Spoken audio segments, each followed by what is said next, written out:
Hey everybody, welcome to another fun-filled, fantabulous vlog. I just changed pants and left my ring upstairs. I had it off because I was cooking, so ignore that. I'll go get it in a second. It is July 28th, 2025. It is I just knew and then I forgot, 51 p.m. And I'm doing the entire vlog today, so that's fun. Mary's out in the yard with what little daylight she's got left. These vlogs can get long if you don't want to watch all of it or you want to skip around. We do time code it, so look for gaps in the red play bar or open up the description below. And there's a big list of numbers. It'll tell you what everything is. Click on the blue number you want to see. Watch this however you'd like to.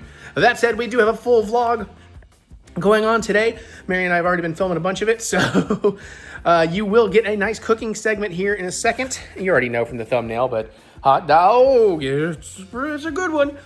Easy but good. We have a taste test segment. We will be reviewing, I think, like 7 movies. We've seen, between me and her, we have seen a lot of movies in the past 2 weeks, including, of course, Fantastic Four and Bambi The Reckoning and the new Ari Aster Eddington, and some others. And we'll be doing some kind of unboxing. I haven't decided what yet, so I can't tell you up front. We will do our unfortunately last for now, Disney Pins unboxing. We're running out. I think I have a vacation update, but I'm not sure. And of course, we've got a cocktail. I've got one in mind, and I'm looking forward to making it. All that and more you're going to enjoy right here on this channel. The Same Butts time, Same Butts channel. Let's freaking vlog. Oh boy, hot dog, hot diggity dog. Hot dog, hot dog, hot diggity dog. We are here to do some cooking. It's going to be fairly simple, but it's also going to be something I really wanted to try. You know, I joke around about being the Wiener King, but I've still got a lot to learn to really earn that moniker. I'm still gonna call myself that. So I got down a rabbit hole of cooking videos again lately. All kinds of ideas, but today I need to keep it a little simple because, you know, time. And of course I went down a whole bunch of hot dog rabbit holes. And I've learned there's still so many variations and ways to cook them that I have not tried. So today we are going to try, as close as we can, to recreate, even though I've never had one to compare it yet, we're gonna try and recreate a classic street vendor style New York hot dog with onion sauce and everything. So, some of what we're gonna do here is not that fancy. We got some basic white hot dog buns. I'm probably gonna, you know, wrap them in a little damp paper towel, steam them in the microwave so they'll be nice and steamed, soft. Then I do have all beef dogs. So this is one thing we're gonna do different. We got our Hebrew National all beef dogs. Didn't have time to like order the ones they use out of New York or whatever. And I know, I've been a proponent of just microwave your dogs, it retains more flavor. Boiling them seems to lose flavor, but apparently, that may be only if you're doing it in straight up water, and that may just be in my mind. Apparently, a lot of New York street cart vendors season their water with a whole bunch of flavorful things, and that actually gets into the dog. So we're gonna try doing that. I'll run you through everything we're gonna use here in a minute. We're not following any specific recipe on that. And I've only got 3 dogs here. I was gonna do 4, but Mary's having 1, I'll have 2, it's fine. And then the typical topping apparently for a street vendor dog, and they call that water dirty dog water, by the way, because it's like creating a hot dog broth, and they keep using that water like you would a broth or a starchy water in pasta. So I'm kind of interested in figuring that out. But the way you would top one is you got a steamed bun, you put your weenie in, and I don't know if there's an order of ingredients like in Chicago. I'm gonna put it the way I want it. We're gonna hit it on top with some spicy brown mustard. It's the only brand I could find today. And then I'm probably gonna warm this up so it's not too cold. I don't know if I'm supposed to, but I think I want it warm. I've got some classic traditional sauerkraut. I've never tried this brand, Bubby's. We're gonna try it. And then we're gonna put onion sauce on top, which is kind of the main thing we're really making here today. Very simple. I've seen many variations on what this is, but essentially you take some onions, you slice them down, you saute them, and when they get a little soft, you're gonna mix in, people do this differently. Sometimes it's tomato paste and other things, blah, blah, blah, blah, blah. But for us, we're gonna mix in some ketchup and some water, I think maybe a little vinegar, and then some seasonings. And we simmer that down until it becomes kind of a thick sauce of onions, and that's an onion sauce. I think that sounds delightful. I really want to try it. And we have a bunch of other neat ideas for hot dogs to be moving forward with in the future, including Puerto Rican breakfast dogs, cheesy pastry dogs. You know, I don't even want to give it away. We got to try rippers and cremators. And I want to go on a hot dog tour as well someday. So without further ado, I did not get everything I need together here. So let's start with this. Let's just go ahead and put some water in here. Enough to, you know, boil 3 hot dogs, however many. Because for the water, I don't really have a measurement system to work with. So I'm gonna go about 3 cups of water. That should work in here. And then I'm gonna make sure I don't have any important address information laying about before I move cameras around. And let's go ahead and season the water. Let's just do that. It's the easiest part. Can you see what I'm doing? Yeah, you'll be able to see what I'm doing. So, what do I actually want to do here? So I'm gonna just, common additions include vinegar, red pepper flakes, cumin, onion powder, garlic powder, sometimes nutmeg. I'm gonna do all of that except nutmeg. Although, before I give up this white vinegar, because I'm now realizing, do I need the vinegar for the hot dog sauce? No, with the recipe I'm following, I do not. Good. Good, okay. So I got some white vinegar here. We buy it by the barrels because between cooking and Mary uses it for making a cleaning solution that's fine for the cats. So I don't know, we're just gonna eyeball this. That's about a quarter cup maybe. Something like that. A little red pepper flake, sure, why not? I got some Centro. I don't wanna go too hard on the red pepper flake. I don't want to end up accidentally making it spicy for Mary. Cumin? Where's my cumin? We got some ground cumin. It's not as sticky as it once was. Sure. And then onion powder. Boom.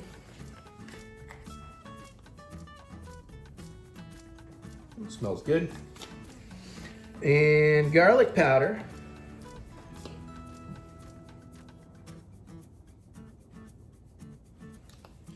And listen, they don't really, I saw in a recipe, or some of these videos, that sometimes they'll even flavor it with a little bit of ketchup in the broth water.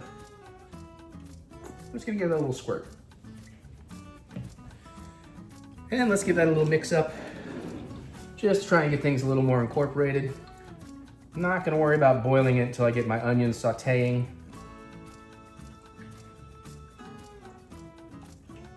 The ketchup will be the hardest part to mix together in here. And it's not gonna work completely, but. Now we got some dirty water, baby. Actually, you know what, in case I need that again, let me. I know we have spoon rests. I don't know why I'm so spoon rest averse. I don't use them that much. I use them sometimes. All right, now we need to slice up some onions. And we may still need some of these seasonings, so I'm gonna leave them out. And we got some other seasonings that will go in this particular recipe I am following. Okay, I'm gonna use my mandolin for this because it's gonna make life a bit easier, quicker work. And because I do want to have a bite to it, I'm gonna go with the thick side on this one. So I'm gonna keep these cut a bit thick. And I can actually probably set this off to the side for a minute because I'm not quite ready for it.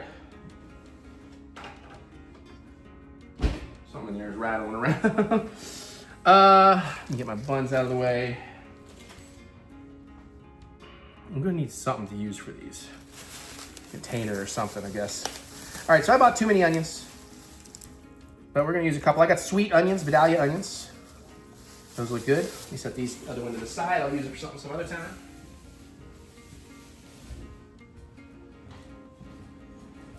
And let's get these bad boys prepared. Now, basically, I'm gonna make rings and then just put those rings in half.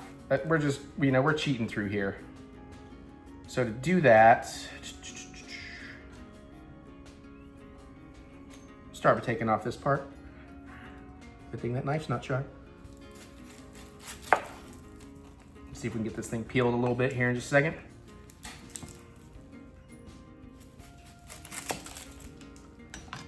All right, do I have compost? Yeah, I got room in the compost for this. I'm just gonna take off like a layer. Kind of thin paper outside layer. Paper thin layer.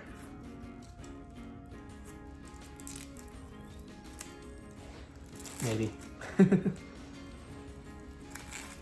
Oh, there we go.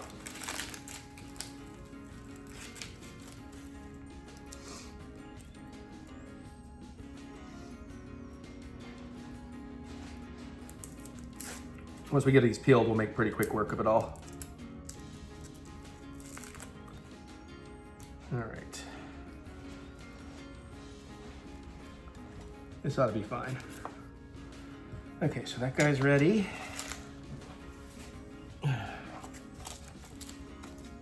Ooh, these are pretty potent.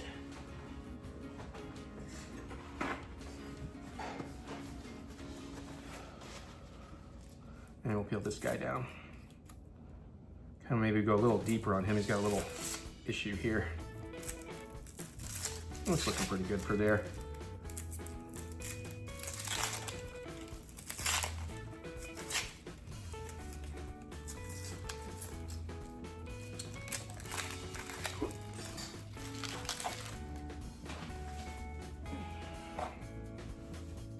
And yeah, looks good. Let me just take the this little nubbin off. The actual root, I think I've been calling that the root all this time and I've been wrong. Now, as far as I'm concerned, these do not need to be perfect or pretty. But I am going to need to put a little serving something together. Stack them all. Boom. Okay. Oh, by the way, it is July 28th, and it is currently 7:36 p.m. Sorry, I should have told you that sooner. Okay. Let's get off to the side for a minute here. Let's get some slices. I know, I need to get a better mandolin. Mary's told me that forever, but. And then, get this guy ready so I don't kill myself here or hurt myself. And let's just figure out an angle. There we go. Maybe. And then I'm good with that. And break them up a little. We'll break them up more in the actual thing. Pan. I might need a different pan though. This might actually be too small of a pan. We'll find out.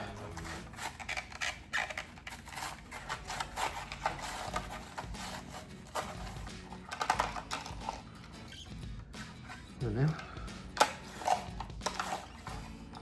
sure, we can work with that.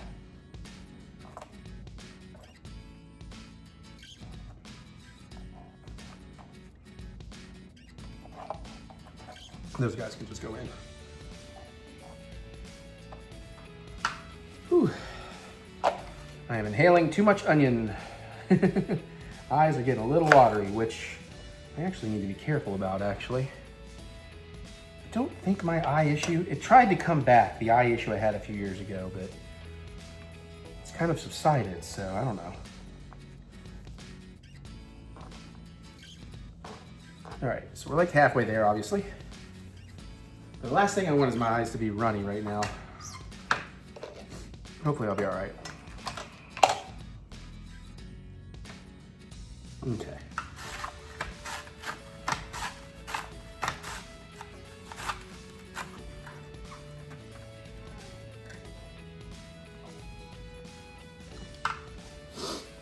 Let's get out of the way.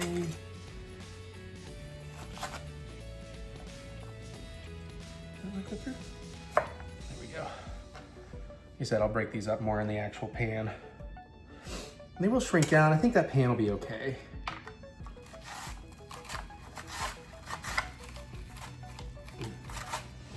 There we go.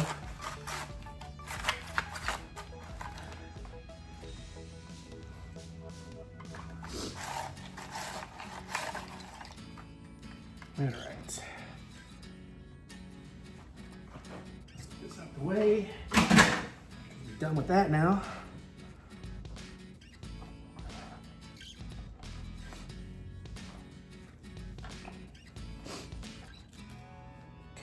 I don't care if we have some rings in there.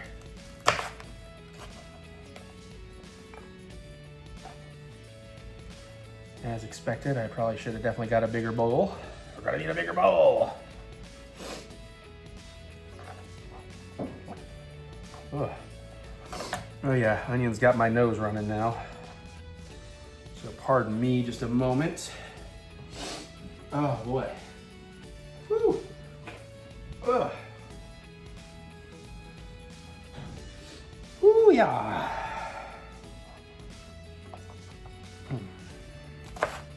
Here we go. All right, good enough.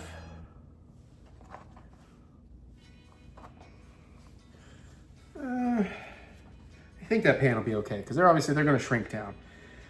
So I don't need this anymore. Let me just get this out of the way. But I'll leave it where I can grab it if I'm wrong and do need it. And oh, how did that onion milk get under there?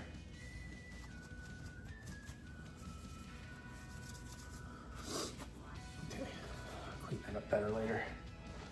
All right. So I'm gonna say now, we're gonna do a little butter in the pan here. Oh, whew. Oh. I guess that's about a tablespoon, about a knob. And I believe we want medium-high heat. I will double check.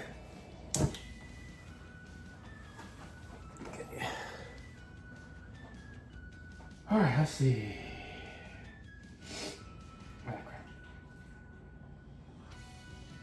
Wrong way. What else we got in the directions here? Here we are.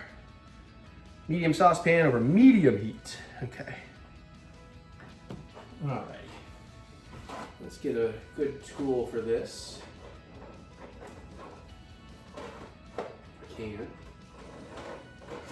There we go. Have that boy ready to go. I'm not going to take our water to a boil, but I'm going to go ahead and get that in kind of like a medium-low heat, let it start warming up a little bit. Okay.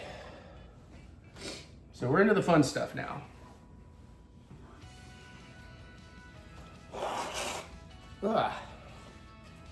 Now, when it comes time to actually do this, I'm gonna want a couple of tablespoons of olive oil. Oh. Well, you know what?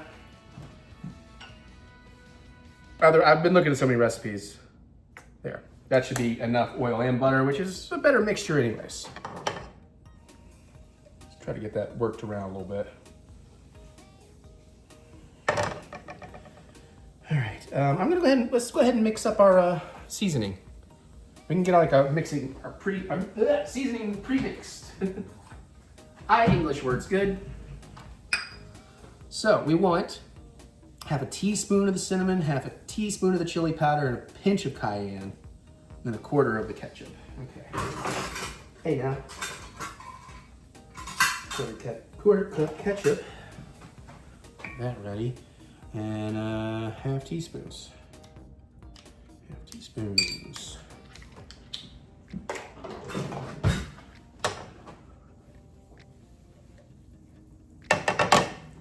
All right, we'll come back to this. Let's go ahead and get the onions in because it'll take maybe 10 minutes to soften, 5 to 10 minutes. Oh, come on. Well, oh well. Nope, this pan is a problem. They will shrink. I definitely should have gone with a bigger pan. And those onions are just lost because that needs to be cleaned, so I don't trust those. The counter was cleaned, but I didn't get around to really cleaning the stove after my last thing. So the hard part here is I don't have a lot of room to get things coated. So we gotta be very careful here at the start so I don't lose more onions.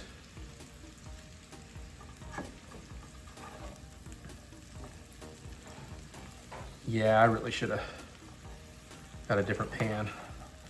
Oh well.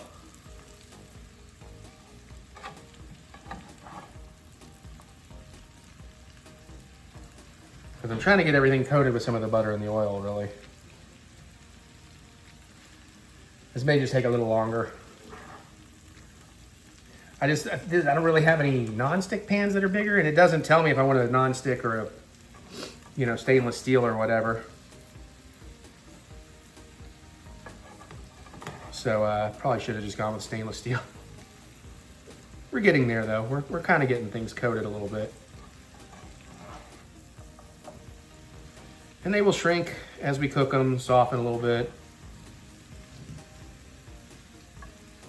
Eventually these will all fit in this pan easily. I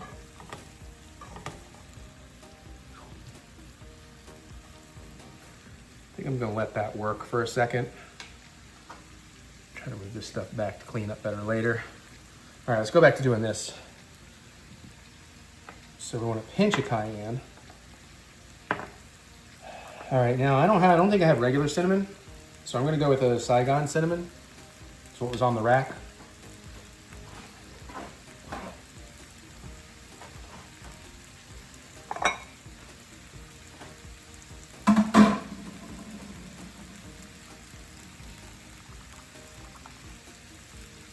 About a half a teaspoon.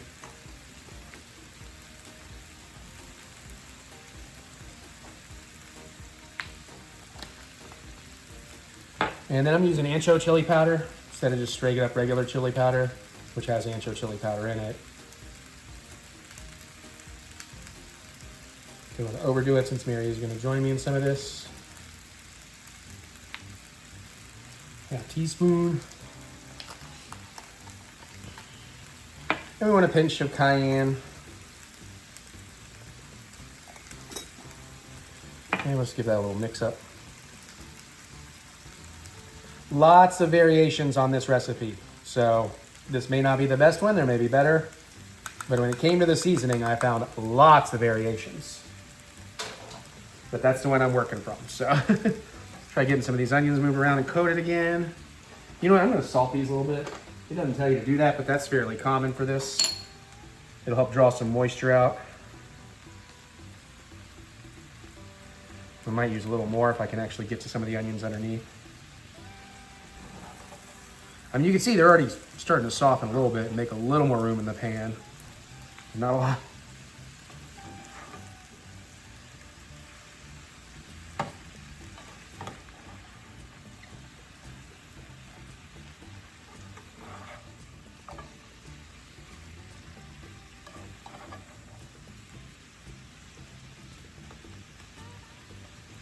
Break that thing up.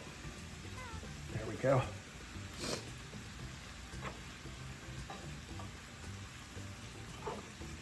All right, we'll give that a couple more minutes. I'm gonna go ahead and bring this water up to medium. And give this just a little tiny more pinch here. Salt. All right, I might as well go ahead and fill out my quarter cup of ketchup here. Now, there's something tells me this recipe tells me I did more onions than I should. Just got a feeling. So I'm gonna go a little heavy with some things here. We'll keep that out in case we feel like we need it. Okay, so we should have all of that. And we'll end up using half a cup of water. Okay, so basically we're heating these up, sauteing until soft. Then we're gonna stir in the seasonings, cook for a minute. Then we're gonna add the ketchup and water, stir until combined, and then bring that to a simmer for about 10 to 15 minutes. Which honestly means, I'm gonna take that down just a little bit. I'm gonna give it another stir just in case that ketchup is settled a little too much. The dirty water, in case you just realized I didn't have the camera over there for you. All right.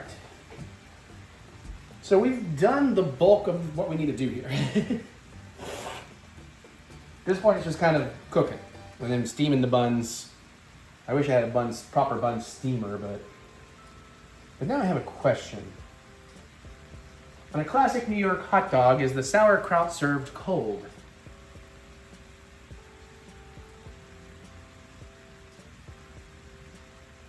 Warm or heated? Okay. Well, I might as well work on getting some of that in a bowl here shortly. And we'll just throw it in the microwave for a few seconds. Yeah, we're getting some nice onion juice down here in the bottom, so stuff is starting to work.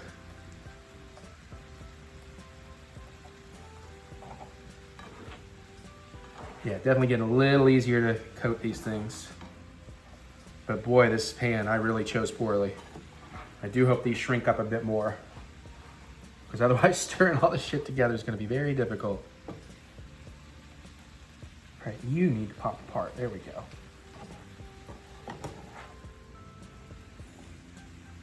Smells really good, but I mean, it's just, you know, onions and butter and oil, so.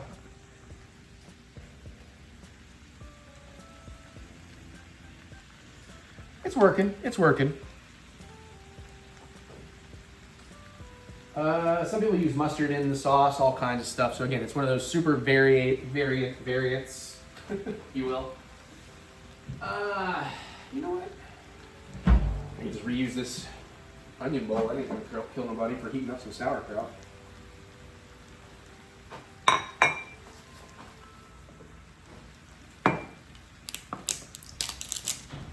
I would like to kind of do it more in a pan, bring it up slowly, but you know what? I only have so many dishes I want to deal with tonight. Oh. There is the thing.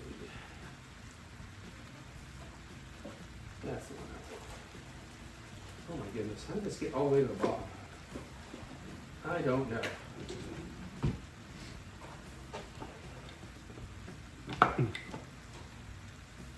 There we go.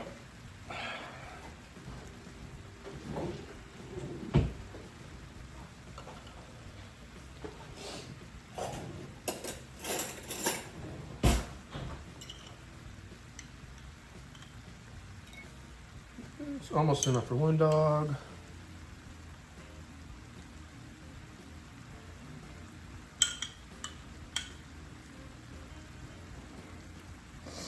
Maybe a little more.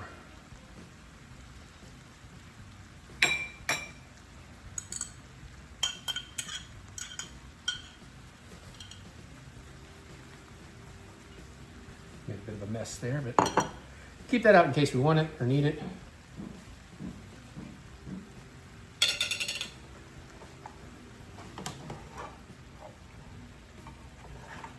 Yeah, these are coming down pretty nicely.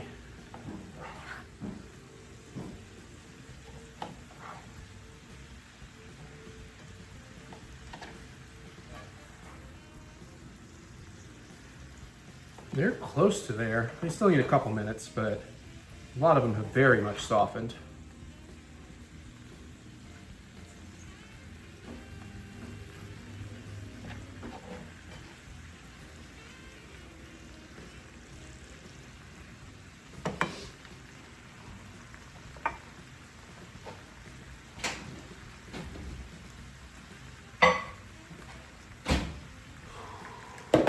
Put this vinegar away, I'll be right back.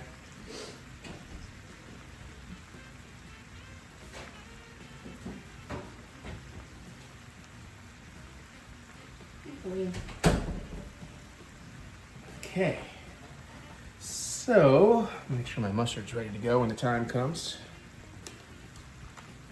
So I don't get caught like, oh no, I haven't peeled off the thing. I'm not sure I've had this brand of spicy brown.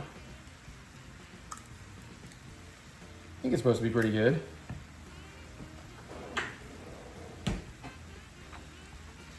Just have that ready to go. And let's see, prep buns to some degree. I'm just gonna get some buns out for the moment. I'm not gonna put them in a damp paper towel for steaming yet. I might even do that differently, I don't know. I don't typically steam my buns, but I want to come as close to what we should be doing here as possible, you know?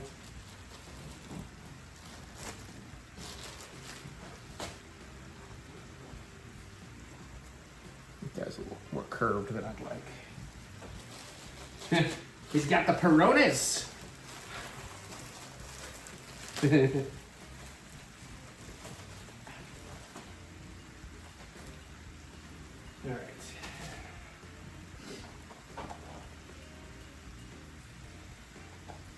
All right, got those together now. I got a little simmer in my hot dog water happening here. I'm gonna take that heat back down to like a medium-low for now. I think this also kind of gives a chance for all the seasonings to cook together a little bit and make kind of a broth. These are getting real close.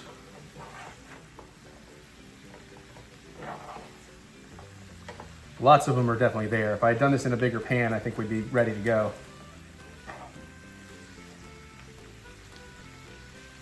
But I think I want to, from what I visually saw the results being for people, I'd like these to be a little bit softer.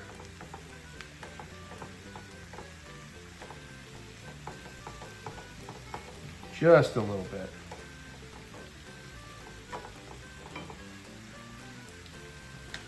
Okay. It's coming along. We're almost to the fun parts.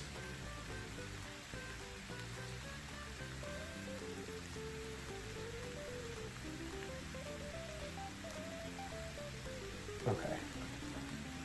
Just reminding myself of the order of operations here real quick.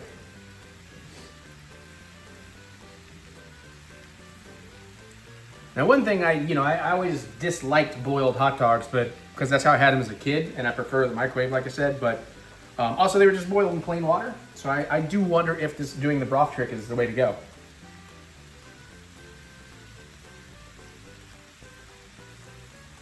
So today on Sprockets, we will find out. Okay, those are pretty good. Those are pretty good.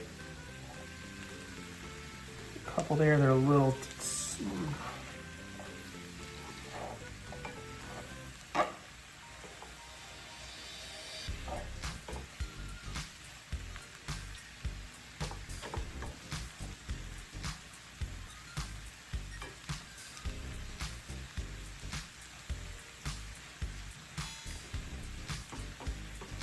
Yeah, we may have to kind of adjust this recipe a little bit. It might need more stuff because that just looks like a lot more onions than this amount of ketchup and seasoning is really going to do for us.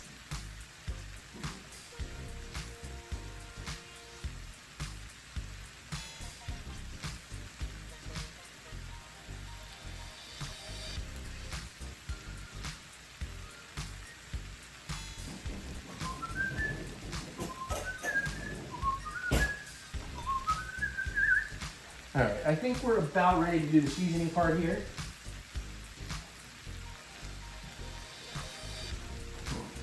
Give them one last little stir through. Oh yeah. Back in there, you.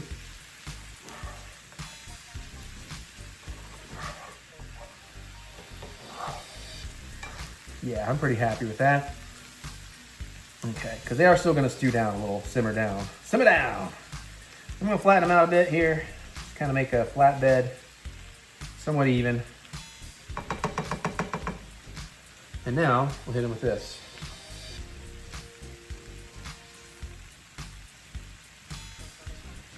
Echo, set timer for 1 minute.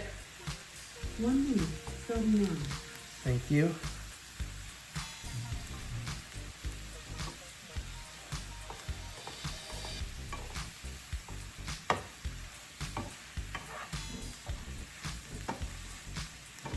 Try to get stuff coated as best I can here.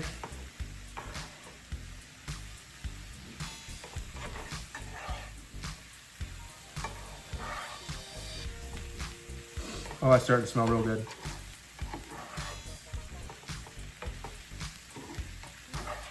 Cinnamon in there goes a long way, actually.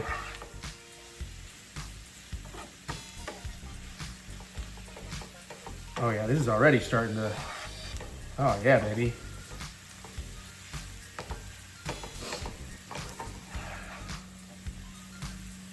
Okay, prepare these by flattening them back out a little bit.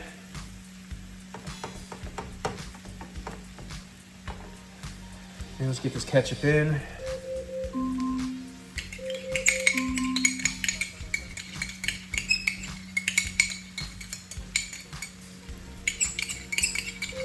Oh, Echo, dismiss.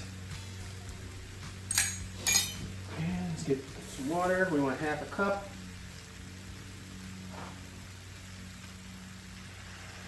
That's 1/4.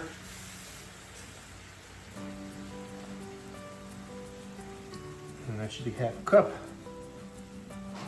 I'm gonna get that stirred in, bring the heat. I'm gonna take it down to a medium low because we just want to simmer this, but we do want to mix it up. And we might throw a little more ketchup in here. Actually, So bring that heat back to medium. Don't want to lose that much heat.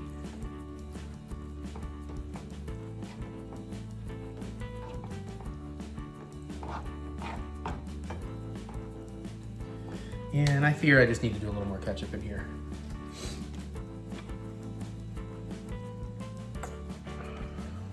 I don't know, maybe that was a tablespoon.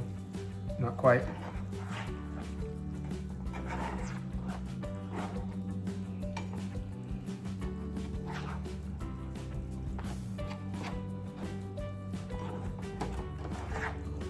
Some recipes even do garlic and stuff in here. Just want to get this really nice and mixed in. Nice and incorporated. Yeah, I mean, it's starting to look about the right color. Maybe a little more brownish red by the time it's simmered down.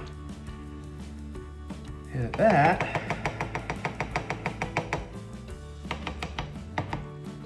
let's just flatten it out.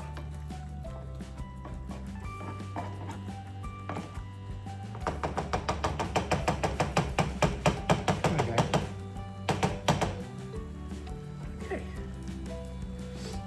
Echo, set timer, 15 minutes. 15 minutes, starting now. Got a little over medium low at the moment.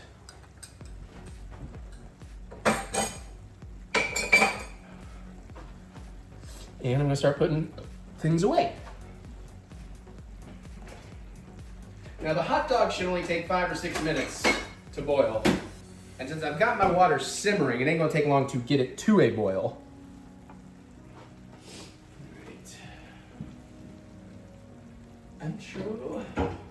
Cayenne.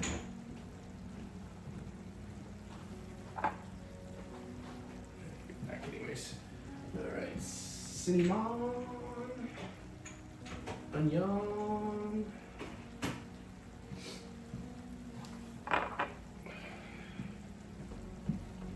cumin, garlic,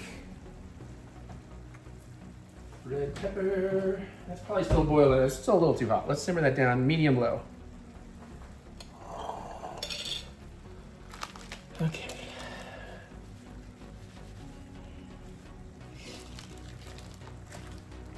Bring this back up a little bit, my hot dog water. Okay. That's still a bit much. Take that back down. I would work on cleaning up those onions over there, but a little too close to a hot grill for my comfort. Hi, Napoleon. You enjoying Aaron's, what's normally Aaron's basket? Cool. Love you, sweet man. Did you eat some noms, buddy?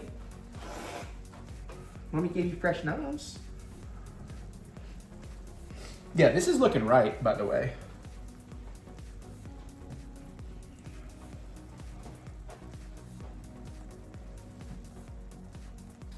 I don't want to do the bun. I don't want to do the steam of the buns till that's going to come like last second. That's going to come when Eric gets in panic mode. So I guess right now, we just need to talk for a little bit. What are we talking about? So, what do you want to talk about? Because I can put you over the stove a little bit better too, so you can kind of see the dirty water. Do it. Well, no, now you lose the onions. Hold on, let me. Yeah, that works. Oh, this is smelling delightful coming out of there. Oh yeah. Okay. I got a really good feeling about this. I got a feeling that I'm going to make this way more often. But I'll be excited. I've got this goal now. I don't know when or if this will even happen. But I really want to take a trip to New York now. I've already wanted to take a trip to New York. It's been a while since I've been there since I was 18. I got a lot of friends out there I wouldn't mind seeing. There's definitely some restaurants, but I definitely want to go try some lots of New York and hopefully some New Jersey hot dogs. You know? I think that would be nice. So I could compare and contrast. And it'd be cool if I could do a trip where maybe you guys with us and we do some Broadway shows too, but that's gonna start getting a lot more expensive, so I might get a weenie run before. But then I'm also like I wouldn't mind traveling to some other states and trying not just hot dogs, but all their favorite foods. Like I still want to go to Colorado because I really want to go to Casa Bonita and see what else they got going on out there. I definitely need to go down to like Nashville and Memphis, do some food stuff out there. You know, like actually going these places with the sole intention of the priority intention being for food would be nice. So where are some other places that are like awesome foodie things that have some traditional food stuff that would be interesting? Let me know in the comments. Especially if you got interesting hot dogs. Because, you know, I was just learning about Puerto Rican hot dogs the other day and how they actually eat them for breakfast. Which sounds wild, but it sounds awesome. Still seems like a bit too much of a simmer.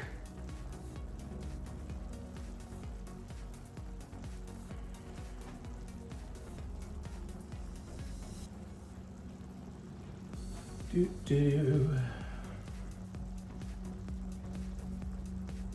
be careful on this hot dog water. I don't want to end up boiling all the water out of there.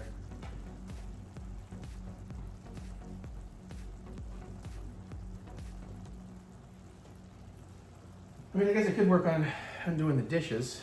We've done about 5 minutes here, so that may be ready in about 5 minutes. So here's where it does get a little tricky. I'm gonna give that a stir so I can get a sense of it, because the edges definitely seem to be thickening up more than the centers.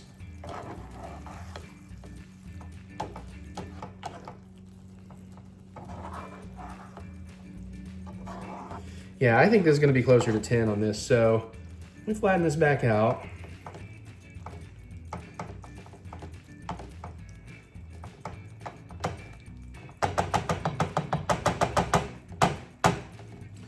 And let's go ahead and bring up our hot dog water to a boil, just under medium high here.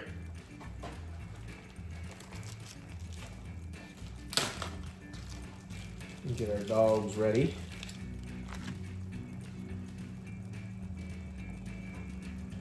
Hopefully this comes to a boil pretty quickly, because honestly I think I may have mistimed this slightly, but it should be okay.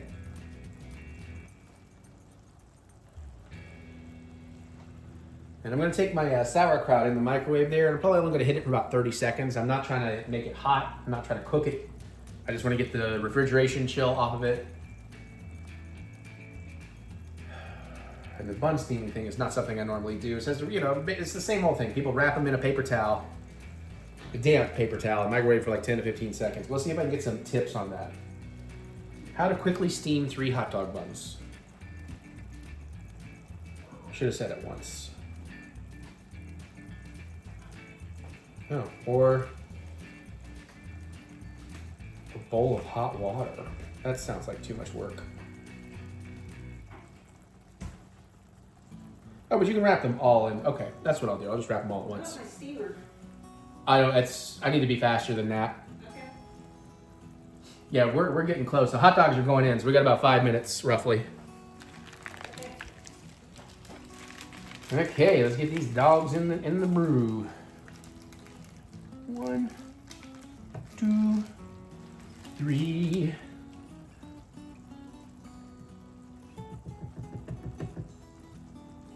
Get that back up to a boil. All right, it was about the 8-minute mark roughly on that timer.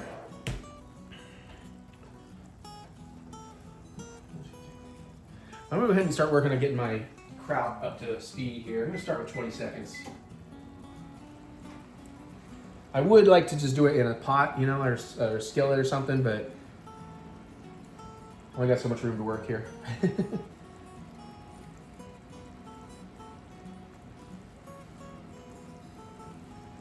Come on, water, get back to that boil, will you?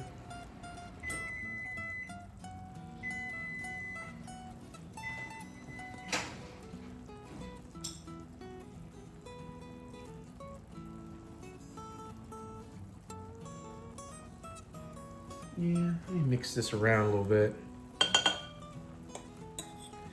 Center got kind of warm, but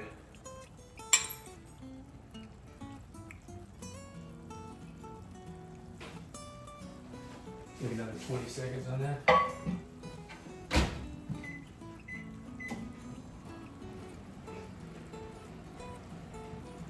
There we go, water's starting to back up to a boil.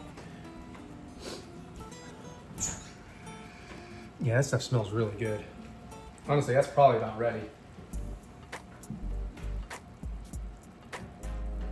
Try not to let the glitter linger around here. Yeah, that'd be nice because it smells good here right now. All right, my kraut looks nice and up to temp. Let's take a quick look at this. Yeah, I think that's pretty much where it needs to be. So I should have got those dogs in sooner. It was a little wet down here. We'll give it another minute or two.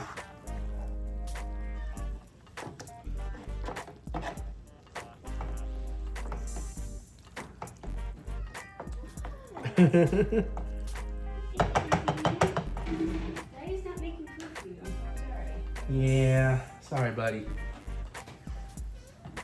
Let's see, can we get these? Hopefully we can make it work in two. Yeah, we can make that work in two. All right, I'm gonna prep a damp paper towel.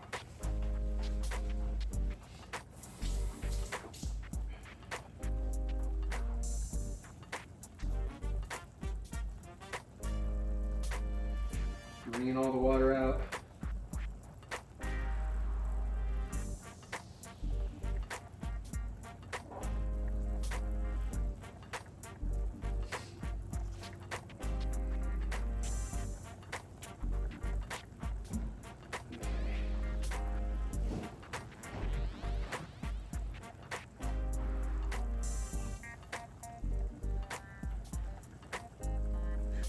Just dropped it.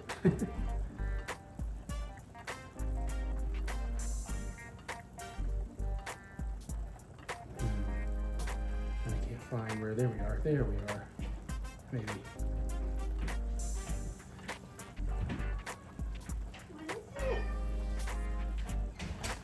Hot. Moms?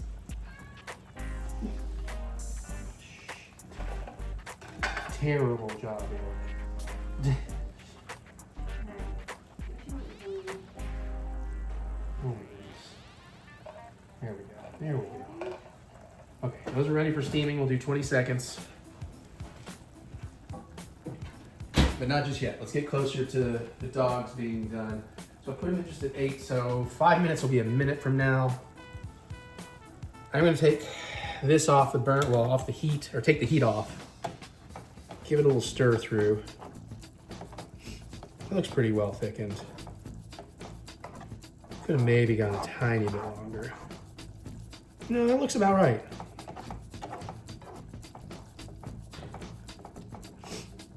Now, I am curious. I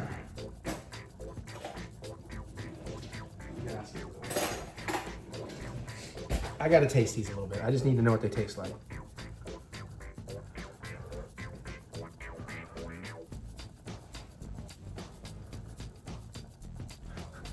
How do I get my face in here? I don't, huh?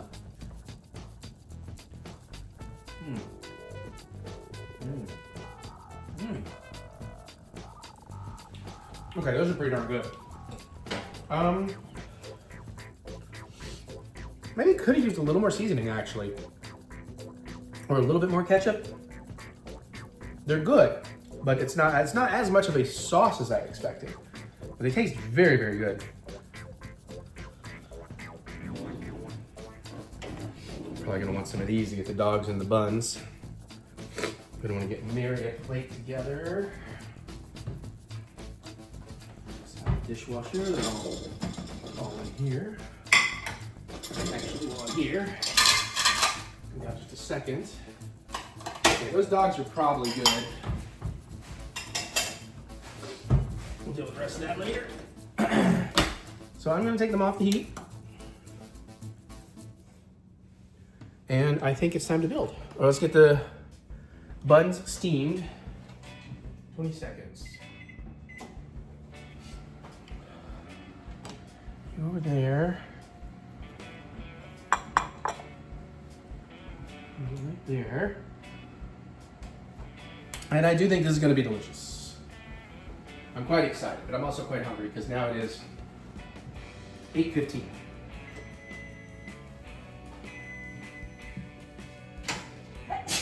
Science. Science happens. Like, Yeah, those are nice. That turned out good. One over on Mary's plate.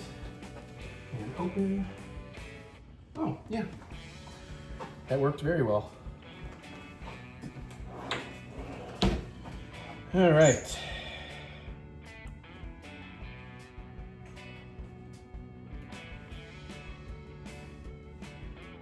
Okay. So I'm gonna plate one up for Mary. She just wants plain dog. No more reason to video this. well, I do want some onion stuff. Oh, that's okay. I'll get you some onion stuff. I'm glad you reminded me. Not that that would have been hard to rectify. Those dogs do seem different and interesting, so I'm excited about that. Did you use some Nathan's? No. No, because again, even though Nathan's is a very well-known New York hot dog, it's not really what's used for this, and because it does have a distinct flavor that is not what I'm looking for here.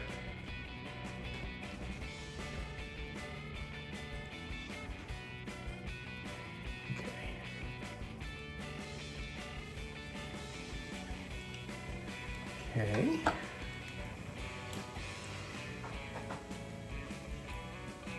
right, so those are looking pretty good. Let's build mine, because I have a little more building to do than hers. Spicy brown. Echo, dismiss.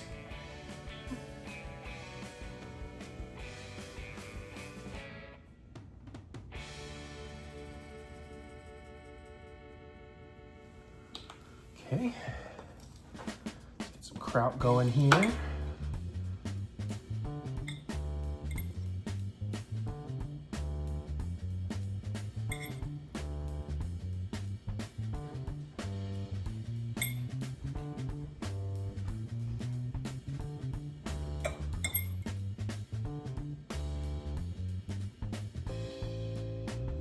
Okay, that looks good.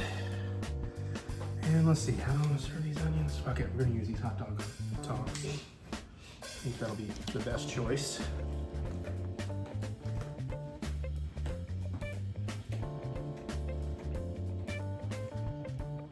Maybe.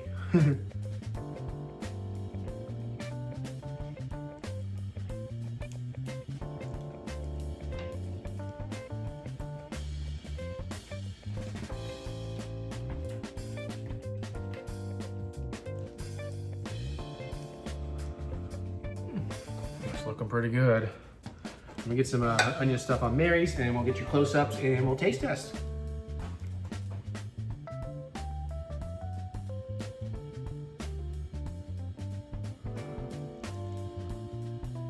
I did kind of, but oh well, we'll try again later. Want to try kind of a dog with just nothing, just to see how that dog water worked, but it is what it is. Okay, all right, let's get close-ups.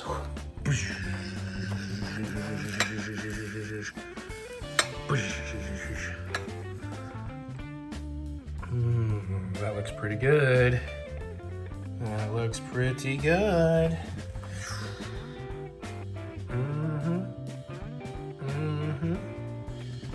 Now I gotta get some photos and we can try this. Okay, we finally found an angle. I don't know how to get a good thumbnail here, but wow, that looks pretty good actually. I just Kilroyed it. Hey, Kilroyd. Kilroyed, I mean. Whew, And I Kilroyed it too, we'll see. it's fucking hot in here. All right, so she's just got the onion sauce. I got the spicy brown, the kraut. I'll let her go first actually. I'm sorry, that's a little It's pretty good. I think it could be a little more. I think I had too much onion compared to how much sauce it needed. it's a little spicy. There's a little heat in there. That should be in the dog. Well, there's a pinch of cayenne in the onion sauce.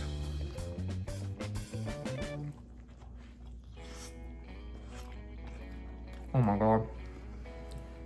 Not bad. Oh. Not sure it's something I would request, but I would not turn it down. I think you're missing out because I think the mustard takes us to a different level. No, can I try by yours then? Okay. Mine's very sloppy though, so you gotta be careful. The kraut helps too. Oh. Plate caught it.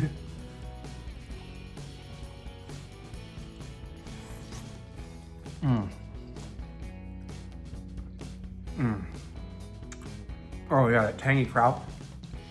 Okay, I'm not sure how I'm digging the mustard. It works for me. You're not as huge into mustard though, but that works for me so well. I'm sure the ones in New York are better, but I would definitely make this onion sauce again. I would do a little more though, a little more ketchup, a little more of the seasoning, maybe, or try some of the other seasonings. It is great with the kraut and the mustard though. You should probably make it for the cookout. So like one person will try it.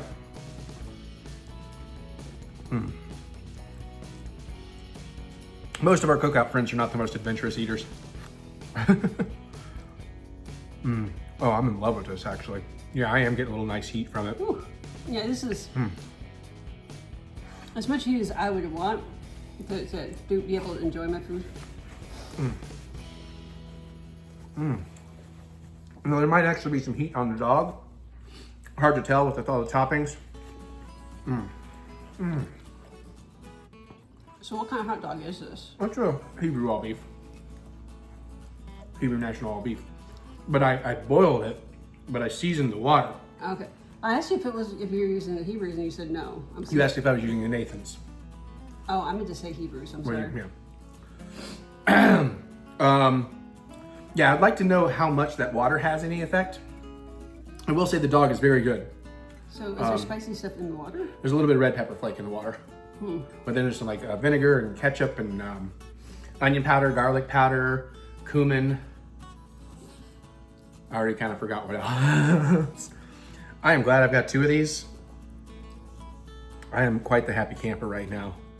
This is hidden, but that balance of the onions with like the ketchupiness and the ketchup doesn't go on hot dogs. Shut the fuck up. But the onions and the kraut and the mustard. Hell yeah, can I just try a little of the dog? Maybe I can get just a little of the dog here. There's gonna be mustard on it though, but. Didn't you make 4? There was 3 in the pack. Just like, fuck it, I'll just make the 3. It might have picked up a little of the flavor. I'm not 100% sure. It was really not enough of a sample size, but I would make it like this again, water and all. Theoretically, you save that water, keep it refrigerated. I don't know how long it'll last, but if you're gonna have hot dogs regularly, you just keep using that water, and it's like using starchy pasta water. You can reuse it, and every time you use it, it should get a little more flavorful. Theoretically. If you're an expert, you can argue with me, and I may or may not believe you.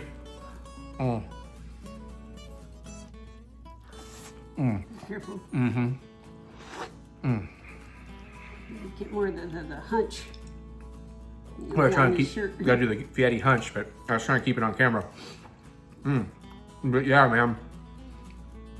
Assuming the New York ones are done even better, I really gotta get out there and try that. There's a particular brand, I can't think of it off the top of my head. It starts with an S. If you're a New Yorker, you probably know. Yellow umbrellas, whatever. Sabrette, I wanna say. And apparently you can buy this onion sauce in jars and stuff. Amazon sells like a 4-pack. A little expensive. And some people get them, they're apparently not packaged very well for shipping. Oh.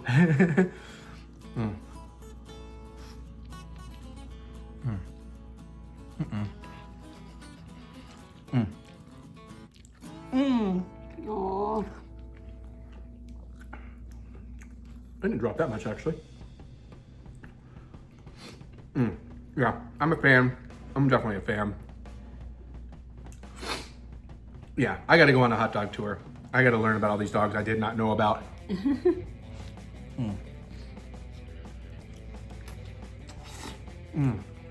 know how the Ninja Turtles did coming out of our shell tour? I need to do EricButts coming in the bun tour. I think we need to workshop that. I think it's perfect. We'll make t-shirts tomorrow. Raising! Excuse me. Intentional? Okay.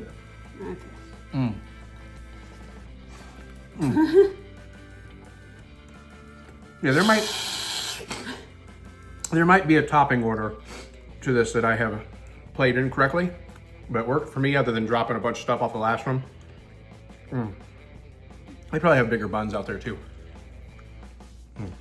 I like big buns, I cannot lie. Yeah. Oh my God. If you love hot dogs and you want to do something different, 10 out of 10, man.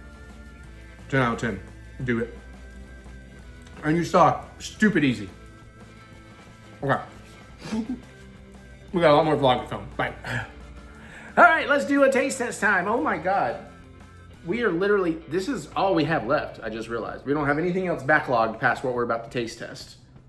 Yeah. So we'll see if you get a taste test next week or not. But where did you want to start? Obviously, we're going to do savory. Chips, that or this? Let's start with the chips. Chips? Yeah, these are probably the most subtle. So the last of the Pringles that I'm pretty sure neither one of us has tried, and I don't think it's really a specialty, but it's not one of the common flavors. So we have loaded potato skins. Potatoes? Potatoes. So imagine we'll get a little smoky bacon, maybe a little bit of cheddar, a little bit of the sour cream and onion flavor all mixed together. And these are a little broken up. Don't really smell a lot in there. Smells like potato product. Right, potato product, exactly. I'm gonna reach around these crumbly ones here to get something. It doesn't look terribly seasoned. Not really. It looks like it may be a very cleary, white, powdery. Salt. Potato. Little smoky bacon. Yeah, a little butter. Actually does have a bit of a potato skin flavor. A little cheesy on the back end. I was gonna say, I'm not getting a lot of like the ingredients, but it tastes like a kind of a potato skin, like the potato and the skin part. Salty as hell though. Yeah, these aren't bad. I wouldn't rush out to get them again, but they'll get eaten, no problem. Let's take out these broken ones since. Also, I'm starving and I haven't actually done the cook session yet, so you good? What are your thoughts on it other than what you already gave, if any? I say, yeah, they'll get eaten, but won't go out of the way to get them again. Agree. I agree with that. Although it could be like an impulse buy if I happen upon them, be like, yeah, those are pretty good. Because if I want salt, I think I'll get salt and vinegar. That's fair, and I don't think you have, Mary, but if you've ever had the TGI Fridays potato skin chips, like that you find in gas stations, not really. This has, but if anybody out there has, it has the flavor of those, but the texture of a Pringle. So that's not bad. Balls or weenies. Balls. Now these I'm very excited for. I'm probably gonna be very disappointed. This is gonna be like s'mores for Mary, s'more anything, but happened upon these in Liquor Barn, of all places, and had to buy Vlasic pickleballs. Finally, a snack for when you play pickleball. I just realized that I was gonna make the joke, and then as I said it, I saw, I still don't really know or understand what pickleball is. It's like Nor do I care. Smaller court. And I'm not knocking it, by the way, I just don't care. That maybe sounds right. But I love pickle things. So a pickled corn puff. And these are very green. And they smell like Vlasic dill pickles, so. Whew. Put my balls in your mouth.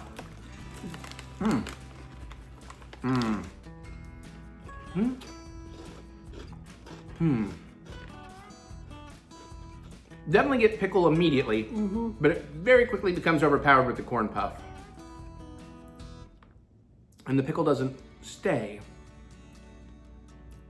It was pickle, salt, then corn puff for me.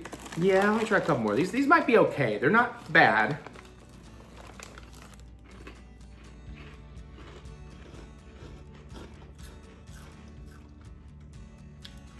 I think they're kind of onto something here, but it's not there yet. I'm liking their pickle flavoring, but maybe not on corn puffs. Like Vlasic dill pickle chips, like potato chips it might work better. Because the corn puff does kind of take over and overpower. Yeah. But I mean, it's So a this is reasonably a light Pringle. snack. This is a Pringle. In terms of just meh. Oh no, this as a Oh, this Pringle. as a Pringle, yes. I kept hearing is a Pringle, so. By the way, whole bag, 290 calories. Not awful for a crunchy snack like that. All right, next we have something I've never tasted, but I've always wanted to taste. And then they didn't have the type Mary wanted, so we got this type to see if she'd be okay with it. I do have one of the regulars still downstairs if you want that for comparison. No, not really, because it's gonna be good, and I'm gonna like this version better regardless, I'm sure. But we have the Kowalski's Hunter Smoked Sausage, but all I could find was hot, not mild. Now, how many calories are these? Because I don't want to eat a whole one. $40. $40? 40 calories a stick. Glad I caught these on sale. You know, So- you're the expert on how to open them. Is it a peel or is it a cut? I have a feeling it's a peel. Peel here. Peel here for you at home. At least I'm cute. It's a. I think for the size of these, 40 Yeah, calories. actually, that's is- not bad. 40 calories for a whole one of these. Yes, I usually eat 2. You want to just split one or? Yeah, we'll just split it. I'll let you go first and let me know how Ooh, it spicy smells is. really good. Do you want the skin end or the non-skin end? I'll take the non-skin in. All right.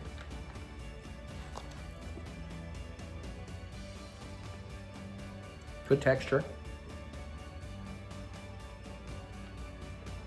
I've got to chew into it to really get flavor. Not, I'm gonna say not really getting any heat. As soon as I say that, I'm starting to get the heat. I'm not getting heat, but I'm, well, maybe a little. There it goes. There comes the flavor. Oh, yeah, there's some heat. Another bite. Well, I'm still chewing this bite, but I'll go take another bite. There you go. Okay.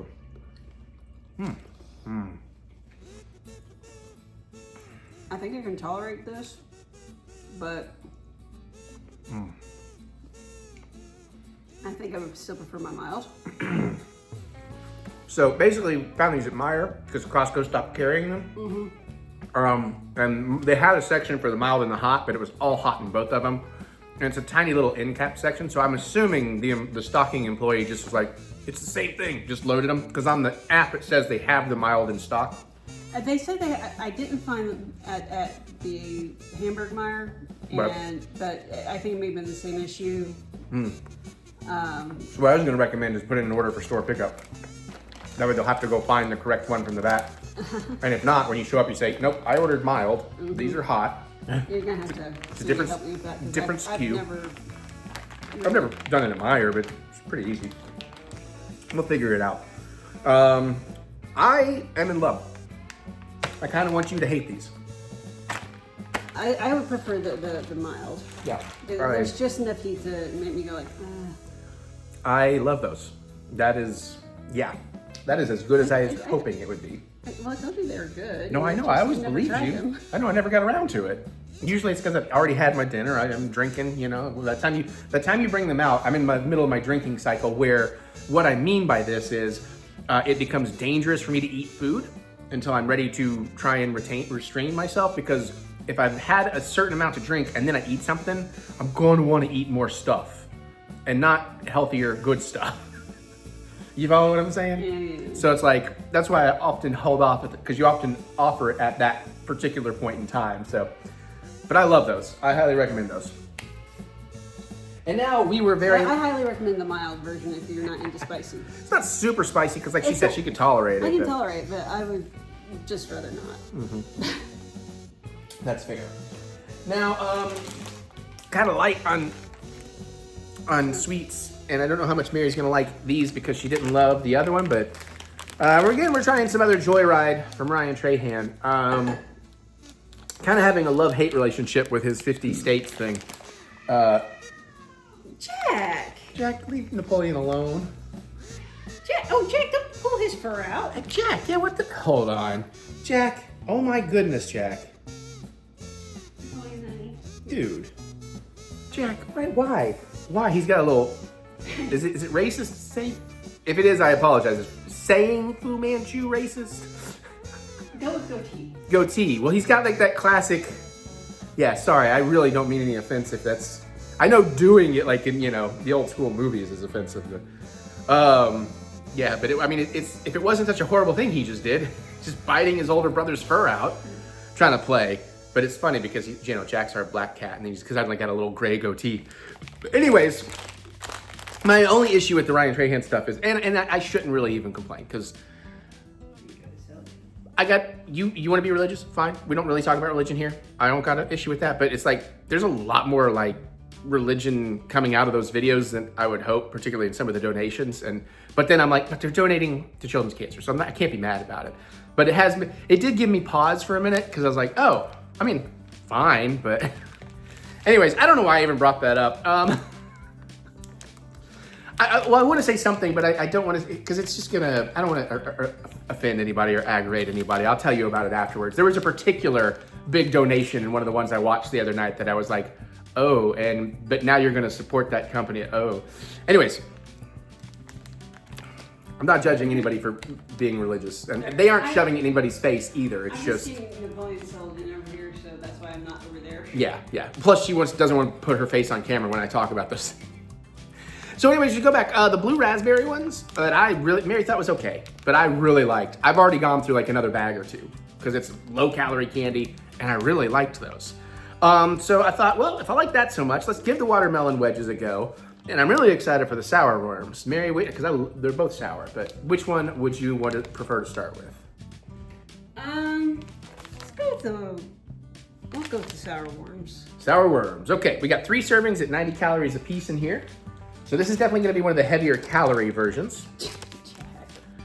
There's lemonade plus fun drink, which I hear is great. Strawberry plus blue raspberry, and lime plus cherry are going to be. We don't have to try all 3 flavors if we don't want to.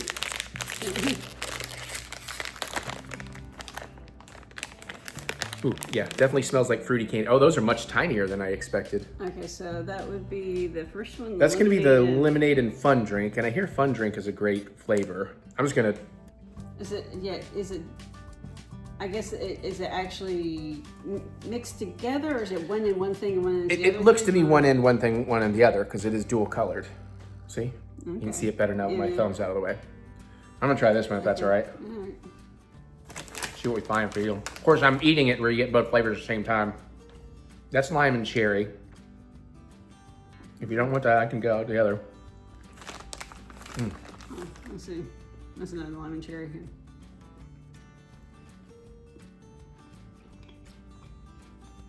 I like the lemonade and the fun drink. I still like the blue raspberry candies better. I'll try a lime and cherry because I love lime.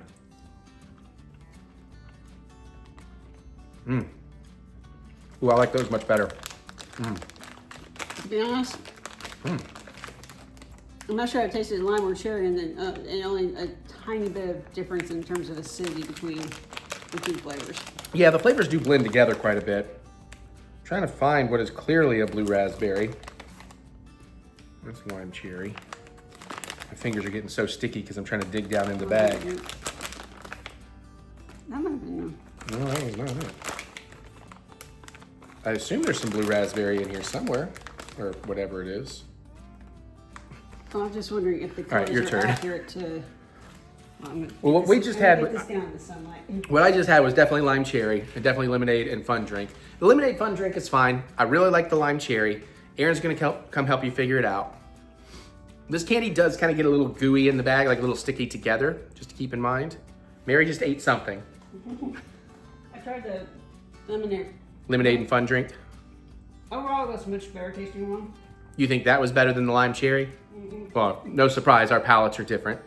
Jack's like, I'll help. Is there any fur in there? Let's not get your fur in there. That'd be very sticky. Yeah, I'm not really seeing anything that looks significantly different than what we've already pulled out. Yeah, all right. Well, we don't apparently have any blue. Is it blue raspberry or was it something else? Raspberry. No, it's strawberry and blue raspberry. But we know the blue raspberry flavor he does is very good. Yeah, I like these. I don't like these as much as I liked the...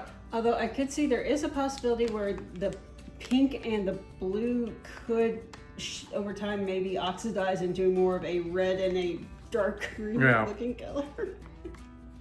Actually, the lemonade fun drink is pretty good, but I like the lime cherry a little better. But overall, I think I prefer the blue raspberry strips. To me, I'm not getting much in the way of flavor per se, other than sweet and sour. Not really any fruity flavors per se. Okay. Who the hell is mowing in this heat? Yeah, we have like a heat index of 104 right now. Somebody is mowing their lawn. And the sun is beaming right now too. It's like the worst time of day to be doing stuff.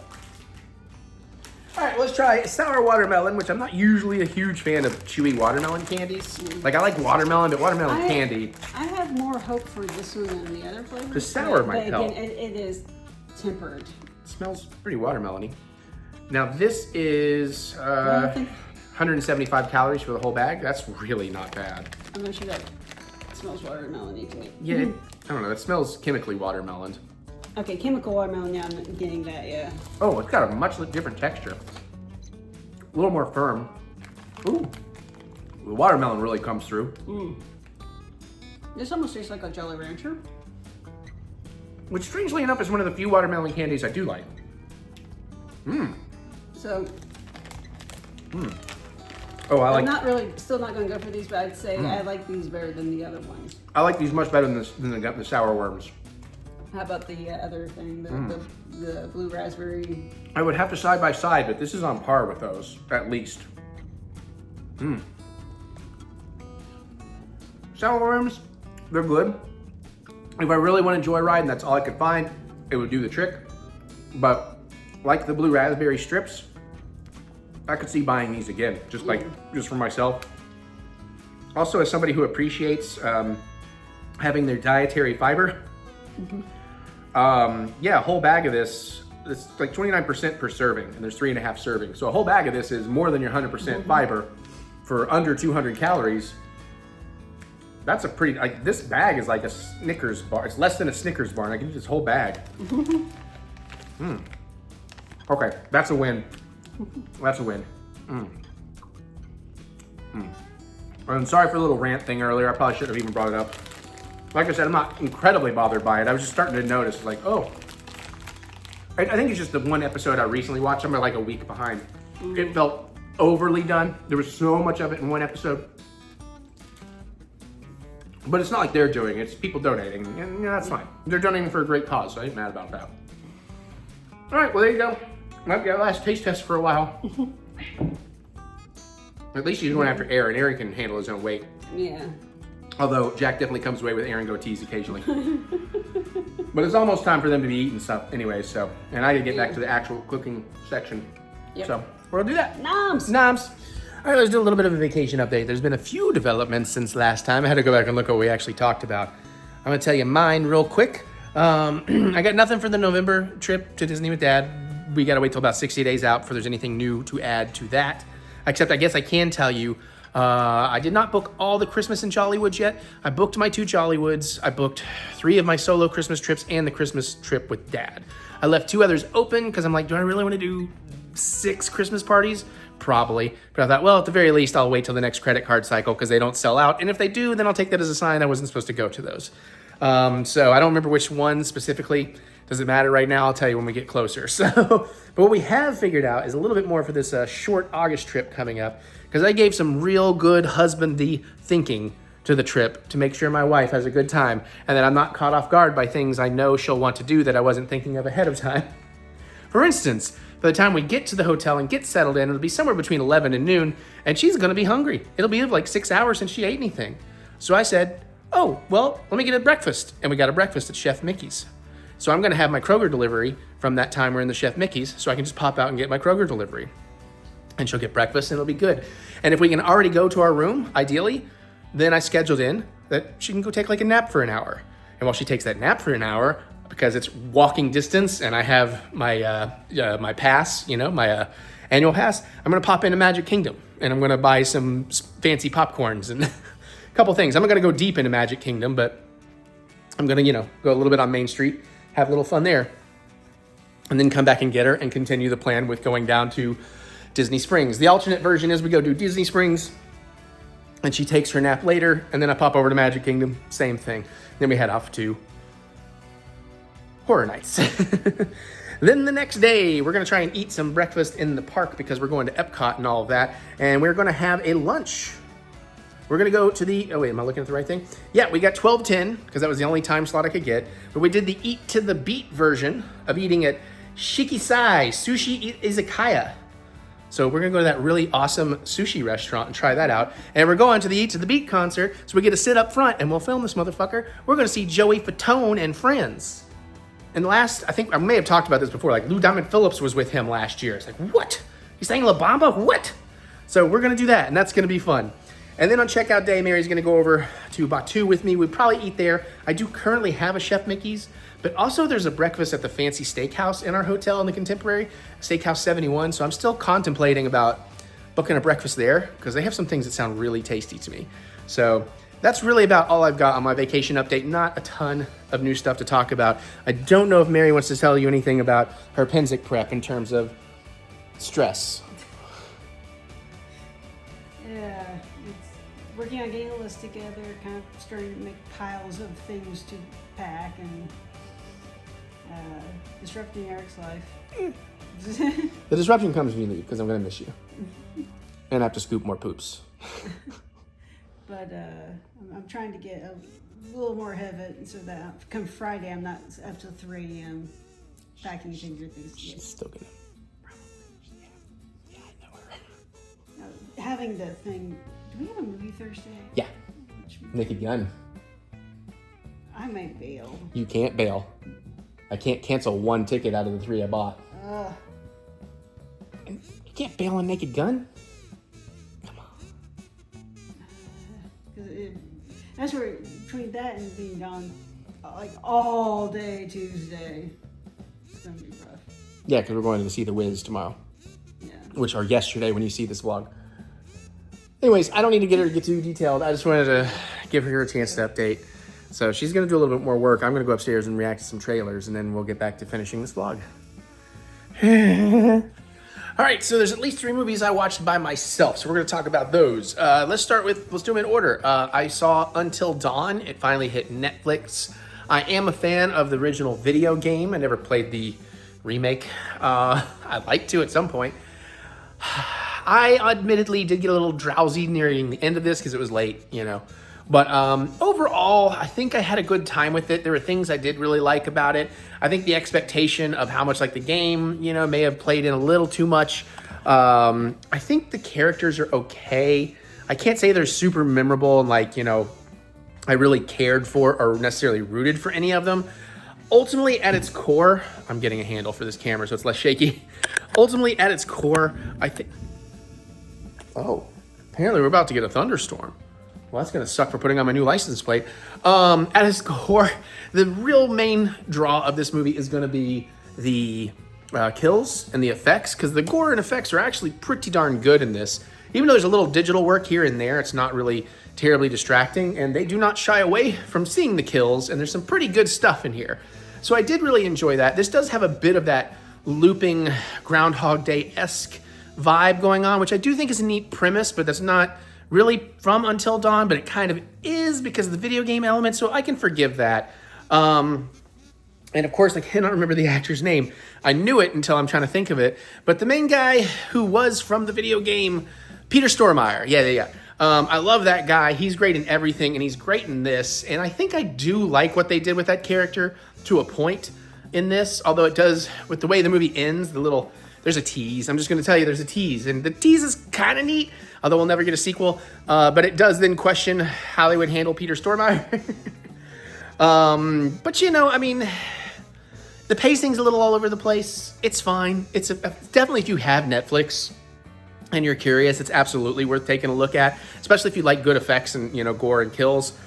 If you're looking for a real good adaptation of the game, this is not really it, even though it does have a lot of references to it in the various monsters and creatures and characters that are stalking our kids. But in terms of the actual game story and setting, none of that here. The setting actually for this works fairly well. The mechanic for resetting and their day or whatever is kind of interesting. They do a little bit more neat stuff with it than I anticipated. It is getting real windy out there too. Mary's gonna have to come in sooner than she thought, unfortunately. But overall, it was fine. It was not bad, but it's not really great. It's hardly good, but goodish. But also, I was a little drowsy, so that may have affected some of it, particularly towards the end. But yeah, Until Dawn. Not that I was expecting a lot from it, but I was trying to keep an open mind going in, and then I was like, okay, it's fine. It's fine. It's fine. Everything's fine here. Boring conversation anyways. Luke, we're gonna have company. We're watching Karate Kid. Mary's just doing an impression. Mr. Miyagi time. Oh, I thought you'd go for my dip. Well, they couldn't see that. Hey, this woman right here, this brave, special, awesome woman right here. I've got a not great. I guess we just need to get a little closer. She finally agreed. She watched a horrifying horror film with me. I got her to watch M3 GAN. And Megan, if you're nasty.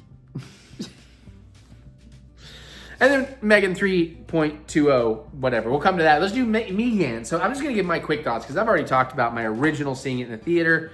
Slight disappointment, but I knew it was PG-13. Cool ideas. Megan was cool, but it's starter horror. Meh. Second viewing, we had half a pitcher of margaritas by this point, and I enjoyed it way more because I didn't have the expectations in. I was like, yeah, okay, I kind of get it. And I've always liked Megan, but I was like, okay, the movie overall got some issues still, but I enjoyed it. But this is mostly about what Mary thought. Also, this was the unrated version. Oh yeah, we watched the unrated version, which did very little, but it did have a tiny bit more gore. I knew where basically from because people had been talking about it when it came out, and I basically was like, okay, I'm pretty sure I know which two scenes are. Predominantly two. There might have been a little bit more in some of the other spots, but overall, what did you think of Me 3 GAN, the original? I enjoyed it. I feel like I'd already seen a good chunk of the movie just by watching other things online because I had never really intended to watch the movie. Right. It wasn't until she saw the trailer for 2 that she's like, actually. Yeah, the trailer for 2 is going like, okay, this looks fun. So I was like, but you have to watch part 1 first. She's like, fine. I'm like, oh, trust me, you'll be fine. I did have to slightly apologize though because there was like at least one shot in the unrated. I was like, oh, sorry, I didn't know. I mean, we did riff on it some, I think. A little bit, but that's because I had seen it, so I wasn't mad if she was going to talk. Loves Ronnie Chang, though, so that was a nice, fun bit. Yeah. But I mean, I don't know. Like, I'm trying to figure out what you should say about it so I can prompt you to ask you, like, questions about it. But I've been doing a lot of videos and drinking a lot of wine quickly. I said, I enjoyed it. I could see... I would be hard pressed to actually call it a horror movie. But would you agree that it's like good starter horror? Like for a kid that's just maybe testing the waters or getting into horror? Maybe. You know, like if you're young and a little sensitive to it, it could be a little bit scary for you. Maybe not too intense, but enough to be like, oh, I kind of like that thrill. Let me go for something a little more. But here's the thing. It's less horror and more action, I feel. The first one, or are you conflating with part 2? Part 2 is definitely more action. But okay, here's the thing: the horror in terms of violence in part 1, okay, is not any worse than almost any modern action movie. I would agree with that. And that was probably one of my issues with it initially. And so, I mean, you do get into the more horror elements of the over-possessiveness and everything else, and but that, I feel like that's more psychological. Yeah. Than you have your different types of horror. I'm fairly good with psychological horror. I just don't like gore and body horror. So Terrifier, since we're going to the house, she has to watch all the Terrifier movies. Fuck you, no.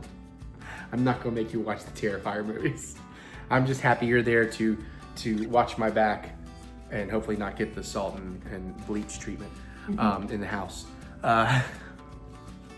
They're doing a dry path and a wet path. I don't know if that's just California or Florida's doing it too. Oh, no. Anyways, so overall, but what do you think of like Megan? Cool. You see why she's like became a big deal and why we've seen her at Horror Nights so much.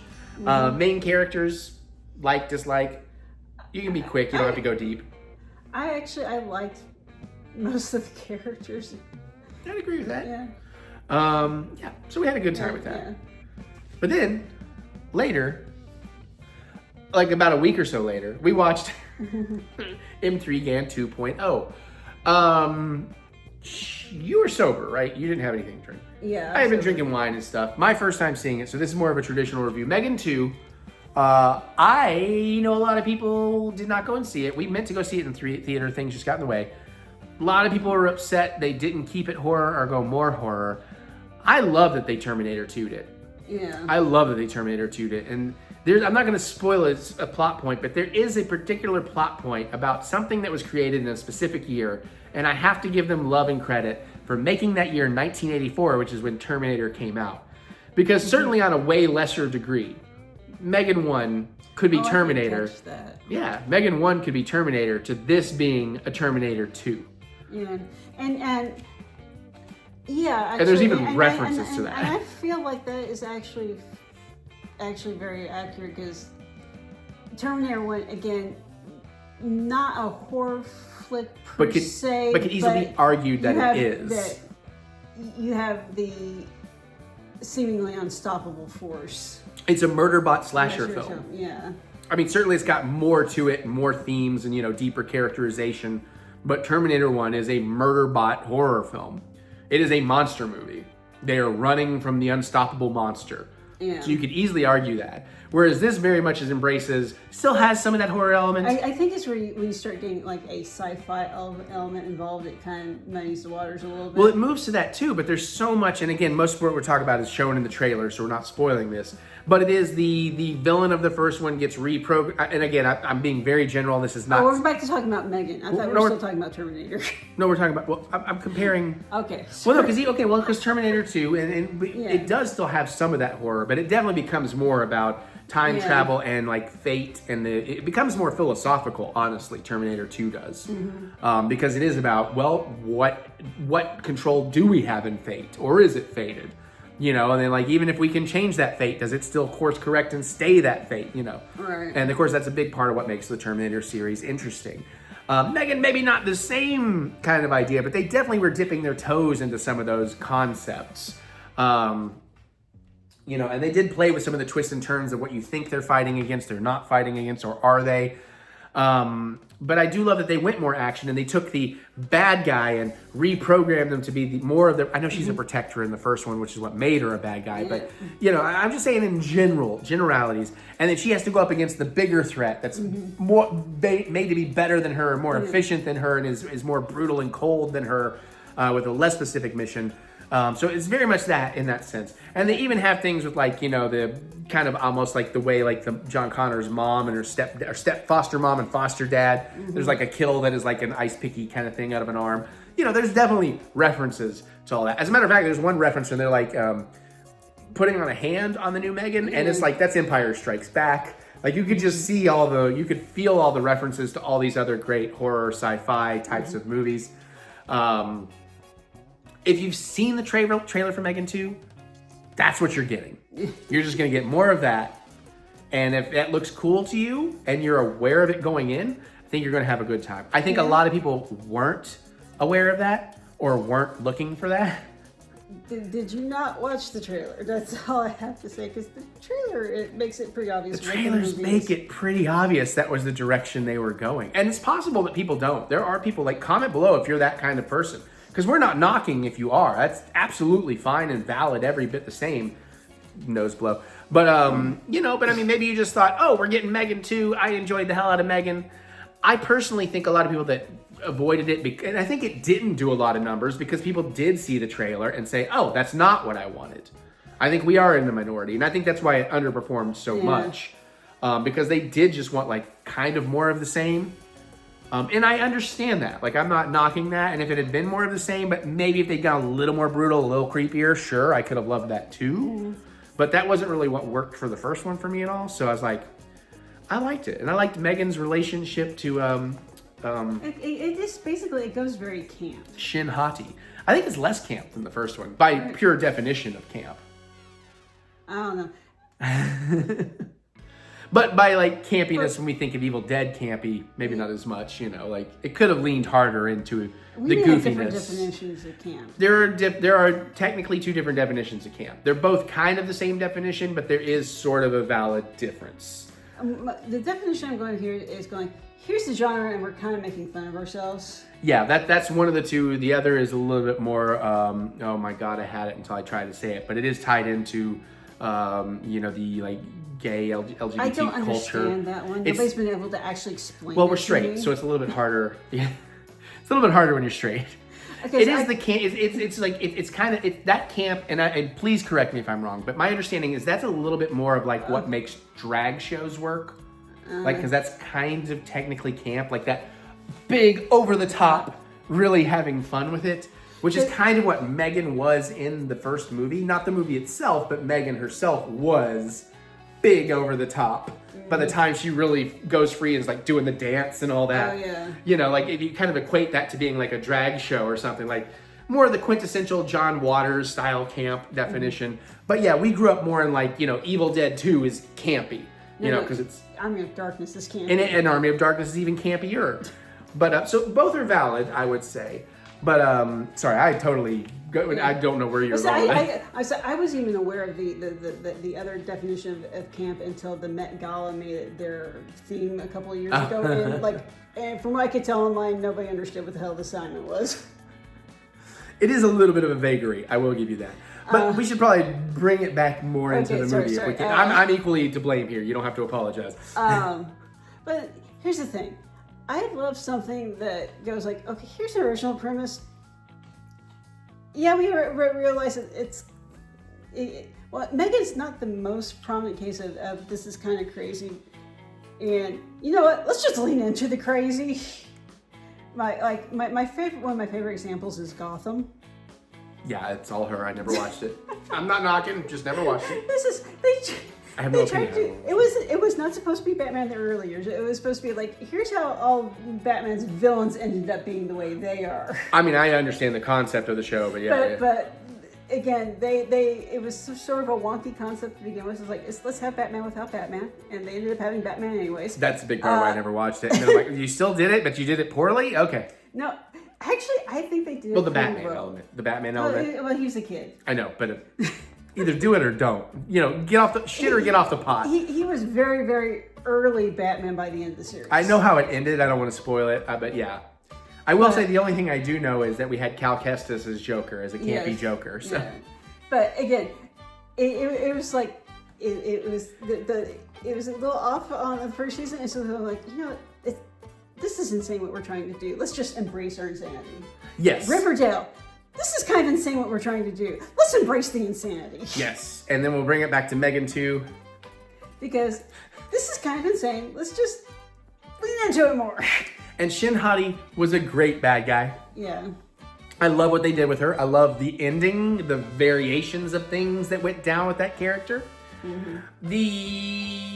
There were actually some surprises in there, I feel like. There's a few surprises, but there is sort of a twist of... I feel like I'm even just saying what I want to say, even though I can keep it vague, is going to sort of be a spoiler, because then you're going to look for it. Yeah. Let's just say there's a certain gotcha that's not that much of a gotcha. Yeah. It's like, yeah, I saw that coming. But Megan is great in this. If you've seen one or two of the trailers, though, you know the plot of this movie. There's very little hidden in terms of what we're going to do, especially if you saw the final trailer, because I love what they did, but it's like, that's kind of the final act, and you're really giving away this huge reveal in the final trailer. I must not have seen the final trailer. I don't think I showed it to you because I was afraid about it, but let's just say, can I say this non-spoilery? Not. Unless you can reference something else. Can I say there were other heroes other than Megan? That's vague, but you know what I'm talking about. Yeah. That's in the final trailer. And I was like, oh, I wish you hadn't revealed that to me, because that would have been such a fun fucking surprise in the movie. And I don't want to oversell that. But you get the gangs all back together. They do some fun stuff with that. If you want a fun movie, this is a fun movie. Yeah, like, just take all your expectations out of it. If you just vaguely liked Megan Part 1, go give 2 a try. I mean, or maybe you want to wait for free streaming. We bought it because I was excited. I wanted to finally see it. Yeah. And I'm happy I did. I like it way more than I liked Part 1.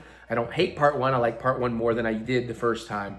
I would watch a third one, going in this weirdness, and like, hey, maybe even take another genre. I don't know what. Musical. Fuck, let's do a musical. Because there is a musical moment in this that had us fucking dying. And it's the performance. It is the performance and the timing. And it's one of those things is I kept expecting it to end much sooner. And it just kept going. But for us, the timing of it and the ridiculous length of it just totally worked. Yeah, I think it's one of those things. It was like if they could have done it real short and had fun, and just had it would have landed. Joke. But if they had run any more than that, but less than what they actually did, it would have fallen so flat. Yeah. It was the joke of it just keeps going. Yeah, like it's supposed to go on too long, but it lands just the right amount of that. And I've heard some of the reviewers really hated that. Like, oh, they're just doing this thing again. I'm like, no, this is different than how they did this in the first movie. This is way funnier. And a lot of it has to do with, we'll just say hand gestures. Because that shit was cracking me the fuck up. Also, I like that they give you some heartwarmingness. There's some character stuff by the end. It's like, okay, maybe that arc isn't as well deserved as it should be by the time it gets there in a part 2. But I mean, in the moment, I'm enjoying it. I'm along for the ride. I love the daughter even more. Like the daughter was fine in the first one, but forgettable essentially as a character. Yeah. But they gave her some quirks and character things that, they made her really work in this. The mom, or the adoptive mom, the aunt. Thank you. They continue that story beautifully, and they do a really good job with what they do there. The tech side is really fun. Yeah. There's sort of a government side that's maybe a little bit silly or weird, but it kind of works. And again, Shin Hati is fantastic, kicking ass in this again. So, no. I can see Megan 3 being a musical. It's an AI hallucination. Do androids dream of electric sheep? But Megan. I was like, Blumhouse, do it, I dare you, but they aren't going to make another one. On one hand, I appreciate Jason Blum coming out and saying, yeah, I guess we really messed up with that. We thought we could just do whatever. We really misunderstood what people loved. So we took this big swing in a different direction and it failed hard. I appreciate him coming out and like as a studio head having that transparency and talking about it honestly in his opinions. I also disagree with him. I do wonder if it's one of those things where it could theoretically find legs later on down the road where people... I bet you it does. Especially when it's free streaming, people go like, oh, this was actually decent. Yeah, I bet you it does. And I bet you even maybe like 10 years from now, if Megan doesn't get completely forgotten, which I hope she doesn't, because Megan is an interesting, cool character. She's got a cool design. I like the sassy attitude. Even like it's in the trailer, like even lines that in any other movie would be shitty, but it totally works when she's like, hold on to your vaginas. You know, like it fucking works when Megan's saying it, the concept of that character. I bet you in 10 years, this could be the kind of movie where it was like, oh, I wish people would have given that more of a chance and we could have had more. Because it was very cool what they were doing. They were doing something nobody else has really done in a long time in horror. And something that started as meant to be a straight up horror film and then taking that big swing into a different genre. I fear it's going to be another one of those studios learn the wrong lesson. Because they're more worried about the money than, which again, that's part of the artistry, is the balance of the business and the art. There's art in that. There's an art to business, there's an art to art, there's an art in merging art and business, which is why filmmaking is so fascinating to me, because it's like one of the only companies that truly rely on a merging of art and business. There are other examples, sure, but I don't think anything as strongly as... maybe video games, but that's kind of a version of filmmaking, if you will. It's just more choose your own, you immersive, I guess. Yeah. Anyways, we had a really good time with it. We're happy we saw it. We loved it. We got more movies to talk about. Yep. My eyes itchy. No. Let's hope it's not a problem. God damn it, Mary, this vlog is getting so long. We've got so much to do. It's fucking 11:04. Holy shit, it's 11:04. We've got to hurry up. Or tomorrow's going to get here before we know it. Which we want, because hurry up tomorrow? Do we want it though? I really undercooked that. We want it. Is it what we wanted? Because we love the weekend. Who doesn't love the weekends? You don't got to work on the weekend unless you're that band that's working for the weekend, but they got the weekend up. Okay, I'm going to stop with this silly fucking train of thought that's not going anywhere. We mentioned the aforementioned picture of margaritas, where we ended on Meg. On the second half. Well, we started that picture of margaritas on the Weekend's film with Jenna Ortega and Abel Tesfaye. That's not right. That's not right. I know I can picture his last name. He's the guy who is The Weeknd, because The Weeknd is a character. Oh yeah. We watched Hurry Up Tomorrow. That sounds right. Like, I can kind of picture it, but it's not, I don't think I'm saying it right. Who's the Irish guy? It's Sabrina Carpenter's ex-boyfriend. Was it Sabrina Carpenter? Hashtag not Ezra Miller. Not, yes, the more talented Ezra Miller. Oh, he was in, the one with Colin Farrell and the finger cutting off. And the... No, not that one. I hate that one. Oh, this name is going to pop into my brain in the middle of this review. Banshee of Inisherin. Inisherin. Yeah, Banshees of Inisherin. But we'll come back to that. It'll pop into my brain. So you had, basically that was the three people. You had The Weeknd. You had the guy whose name we know but we're blanking on, and we had Jenna Ortega. People hated this movie. There's Weeknd fans that didn't. Mm-hmm. We are probably in that group. I'm just going to go ahead and say right there. I'm just going to let you know. I don't know where exactly you landed, but I know you liked to enjoyed it somewhere. It was all right. I probably will never watch it again. I loved it. I will definitely watch it again. But this was absolutely my alley. So first and foremost, we should say, we are fans of The Weeknd, his music. We understand that The Weeknd is a character. He's been telling a story of that character through his, not so much his albums, sure, but specifically, especially through his music videos. We have had the privilege of going to 2 out of 3 of his Halloween Horror Nights houses he designed, and they have been some of our favorite houses both times. I really wish we could have gone to the last one more than we got to. So we're like fully on board with that. And we understand he was doing this music from the point of view of a character he was writing, and that this movie was supposed to be the swan song of that character, tied into his album, which is amazing, and concert and all of that. Now, not everybody's going to get that. It's not really sold that way. I understand why a lot of people did not like this. Barry Cohagen. There you go. Good job. I told you it would just fucking pop. So we heard this was horrible. We were going to go see it in theaters. And again, timing got in the way. But so by the time we got to watch it at home, we heard it was horrible. No one was saying anything good about it, really, ultimately. So we're like, all right, let's have a pitcher of margaritas. We'll sit there. We can make fun of it. Because normally I don't want to talk through a movie. I want to experience it. But we kind of... And I will say, without spoiling, I can spoil this. Because the opening shot is The Weeknd, like, looking in the mirror. And he starts doing, like...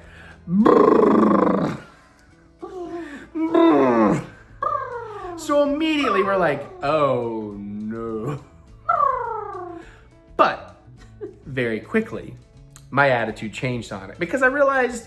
even though that moment is played kind of silly, he is The Weeknd. He is himself in this movie. He is The Weeknd. And he's about to go on stage. And it's part of his vocal warm-ups. And then like shows him like pumping some weights and just trying to get his adrenaline going.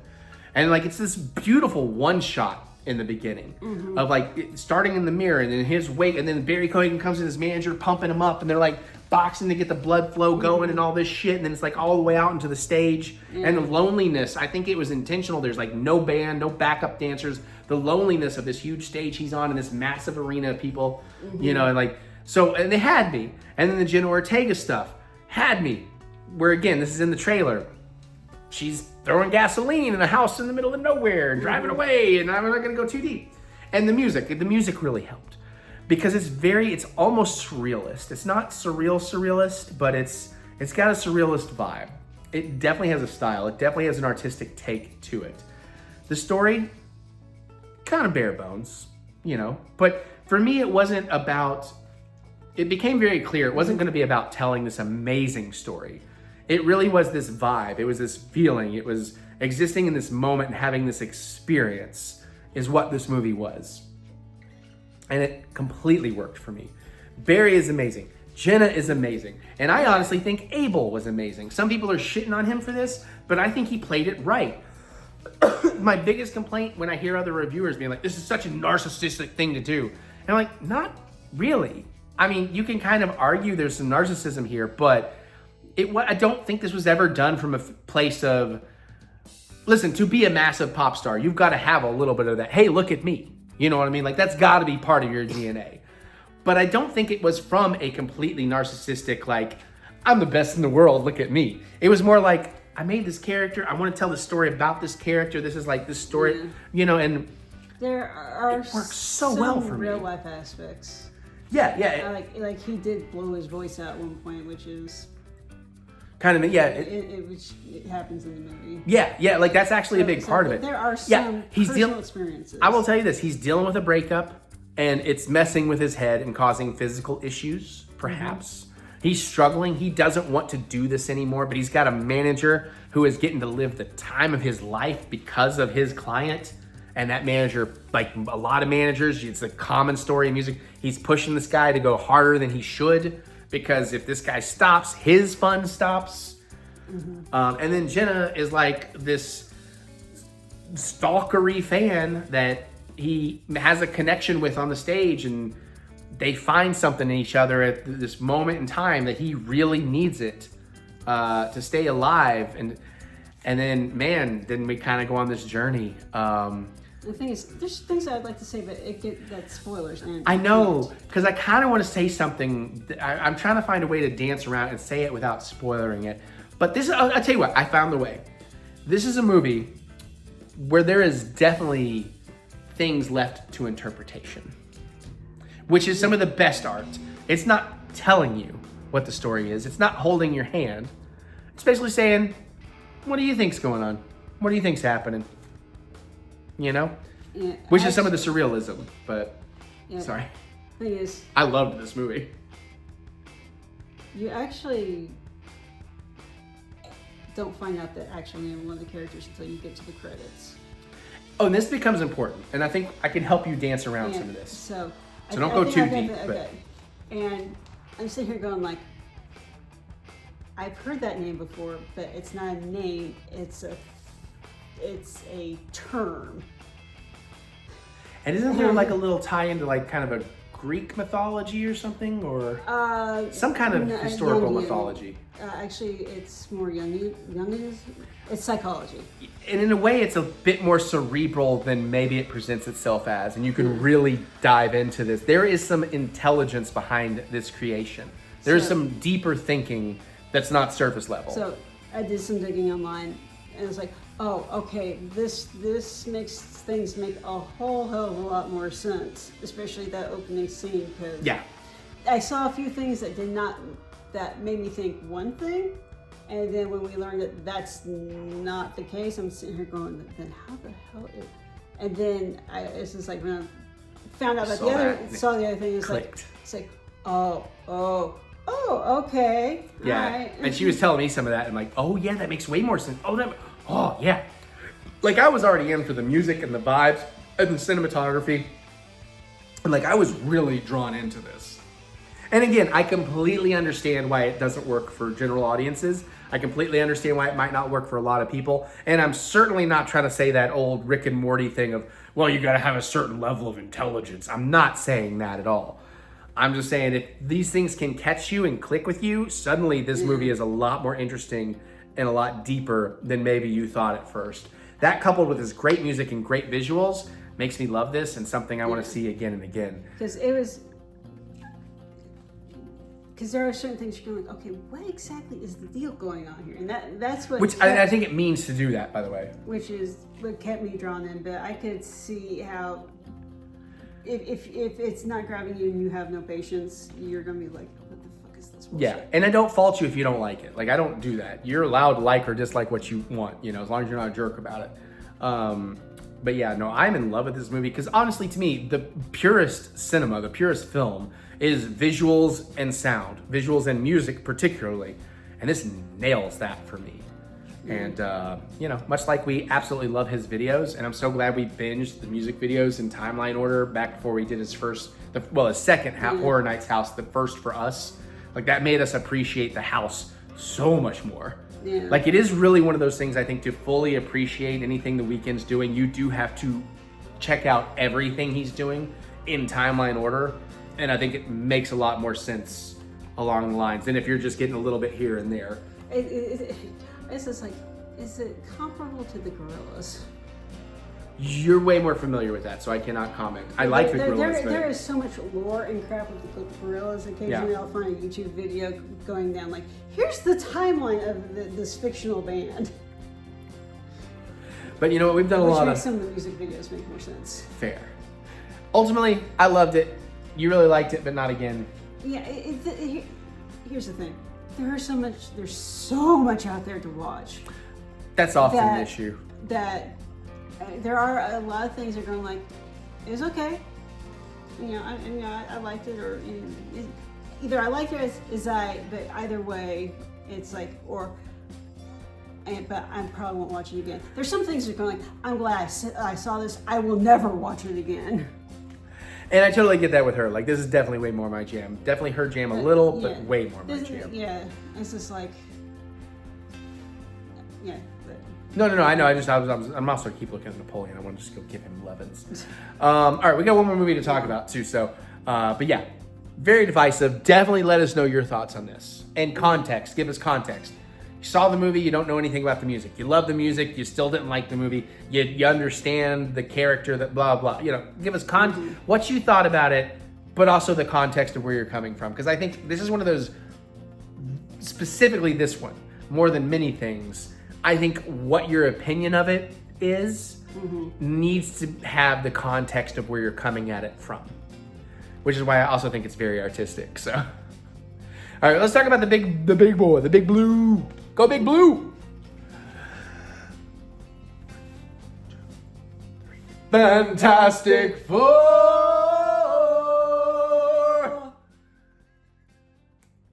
He gave me no warning. No, exactly. That's why I'm fist bumping her. She picked it up for me, just giving her she knew where I was going. I fucking love you. So we saw Fantastic Four, and guess what? No one has ever made this joke before. I'm gonna be the first. It was fantastic. Hey, guess what? They made a Fantastic Four movie that actually works.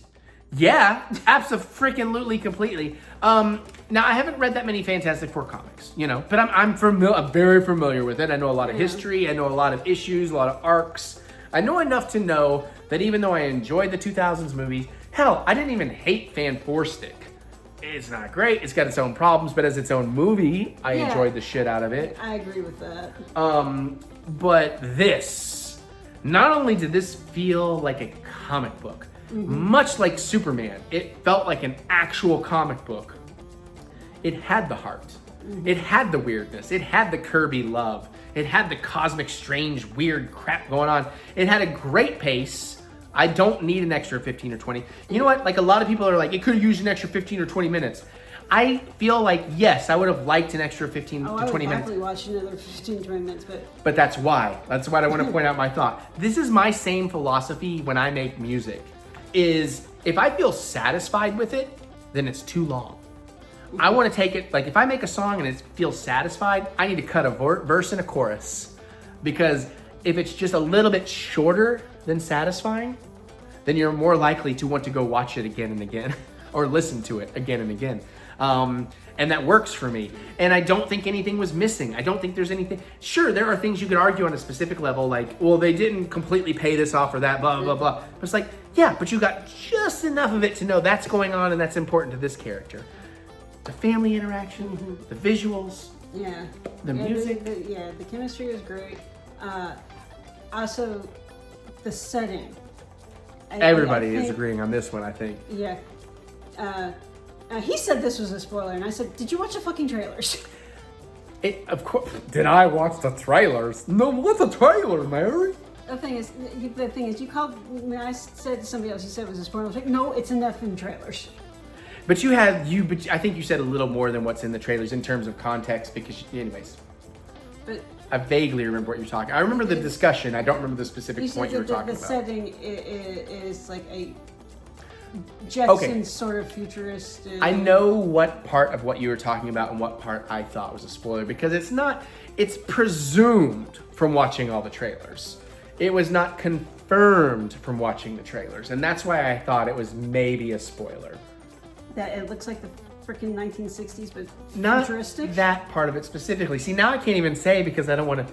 Listen, this is the mildest of mild spoilers, because if you've seen the trailers, if you've heard any interviews, you know this. It's not going to ruin the movie for you. If anything, it'll make you more inclined to watch the movie. So I will let this one go. We're talking about the fact this is not in the Marvel 616 universe. It is in a different universe. That was the element. That's the element. Normie. I'm talking about normies who watch the trailers and stuff. They may not have any idea. But the confirmation of it. Listen, I'm a stickler for spoilers, so I'm always a little. But I feel like, okay, that one. And the reason I say that might enhance your enjoyment of this, because this is not a spoiler either, but it's something I think a lot of people might need to know because they've given up on Marvel. They feel like it's homework, blah, blah, blah. You don't have to have seen a single fucking Marvel movie or show or anything. You can go into this one and you're going to be able to follow every single fucking detail. There's not going to be a single thing in here that you're going to be lost or confused by. This is a great jumping in point for Marvel. Yeah. Much like with Doctor Who, when they came back with Eccleston in 2005, you didn't need to see a single of the other 40 years at that time of Doctor Who. Thank God, because I can't watch old Doctor Who. I fucking love old Doctor Who. It makes me fall asleep. But the point being, you can just jump into this one. If that is what's holding you back from seeing it, don't let that hold you back from seeing it. That said, other complaints I've seen people have is it could use more action. Those people don't understand the Fantastic Four. It has plenty of action. Yeah. It's great. But they're scientists and they're explorers. And I love that everybody was intelligent. Even Johnny. And believably so. Pedro is amazing. Vanessa Kirby steals the goddamn show. Oh, yeah. Ebon Moss-Bacharach, I want to say I'm close, from The Bear, cousin, is incredible as the Thing. And of course, Eddie. He don't really have a beard. Maybe Scruff, but I don't think he has a beard. Okay. Eddie. Looks different.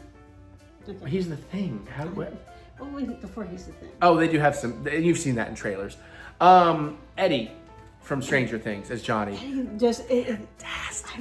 I still can't get over him being a blonde though. It looks kind of weird on him. But it works, and he feels so much more like the comic accurate. I love Chris Evans, all right? I liked Michael B. Jordan. But every bit of this feels comic accurate. It's incredibly balanced amongst the characters. Mm-hmm. You feel that family dynamic. You feel they really care about each other. You feel Reed Richards being this genius that is afraid of his own intellect.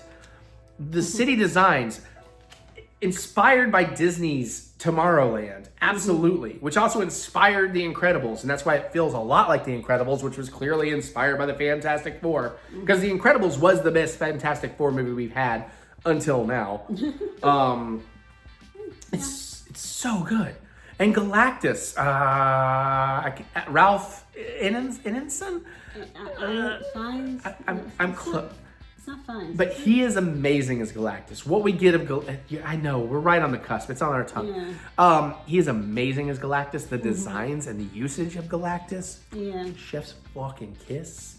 I mean, he's got the traditional silhouette and everything, but he's not, if they kept him, comic booky plain, that would have been kind of silly.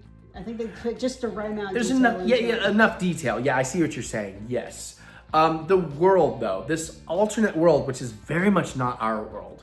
And I also want to say the numbering of this world, which they do explain in the credits. It's just such a lovely thing. Which, interestingly enough, no spoilers, but that number shows up in the other Pedro Pascal movie I have talked about or will talk about, Eddington, as a production company. So I thought that was so weird. 2 nights in a row, I watched 2 different Pedro Pascal numbers, and this same number showed up. I was like, the pacing is fantastic. It's never for me, it never dragged. I've heard some people say it drags a little in the middle. Maybe I could see their point, but it didn't for me. I was just so emotionally invested in every single second. I loved this family, and yes, I wanted more, but that's the point. I want to be left wanting more. I can see where the section of we're in the, well, what the fuck do we do now? I could, because that does take a little while to resolve itself, and but I can see how people get a little antsy there, but I enjoyed it. I enjoyed it too, because for me, I was feeling their pressure. I was feeling their dilemma, so that worked for me. The music is absolutely phenomenal, as we opened with. Just everything, man. The mid-credit is awesome and got a huge reaction. The post-credit is sort of not necessary in terms of if you're looking for more, but it is super freaking fun, and I loved that. Shit, I've already forgot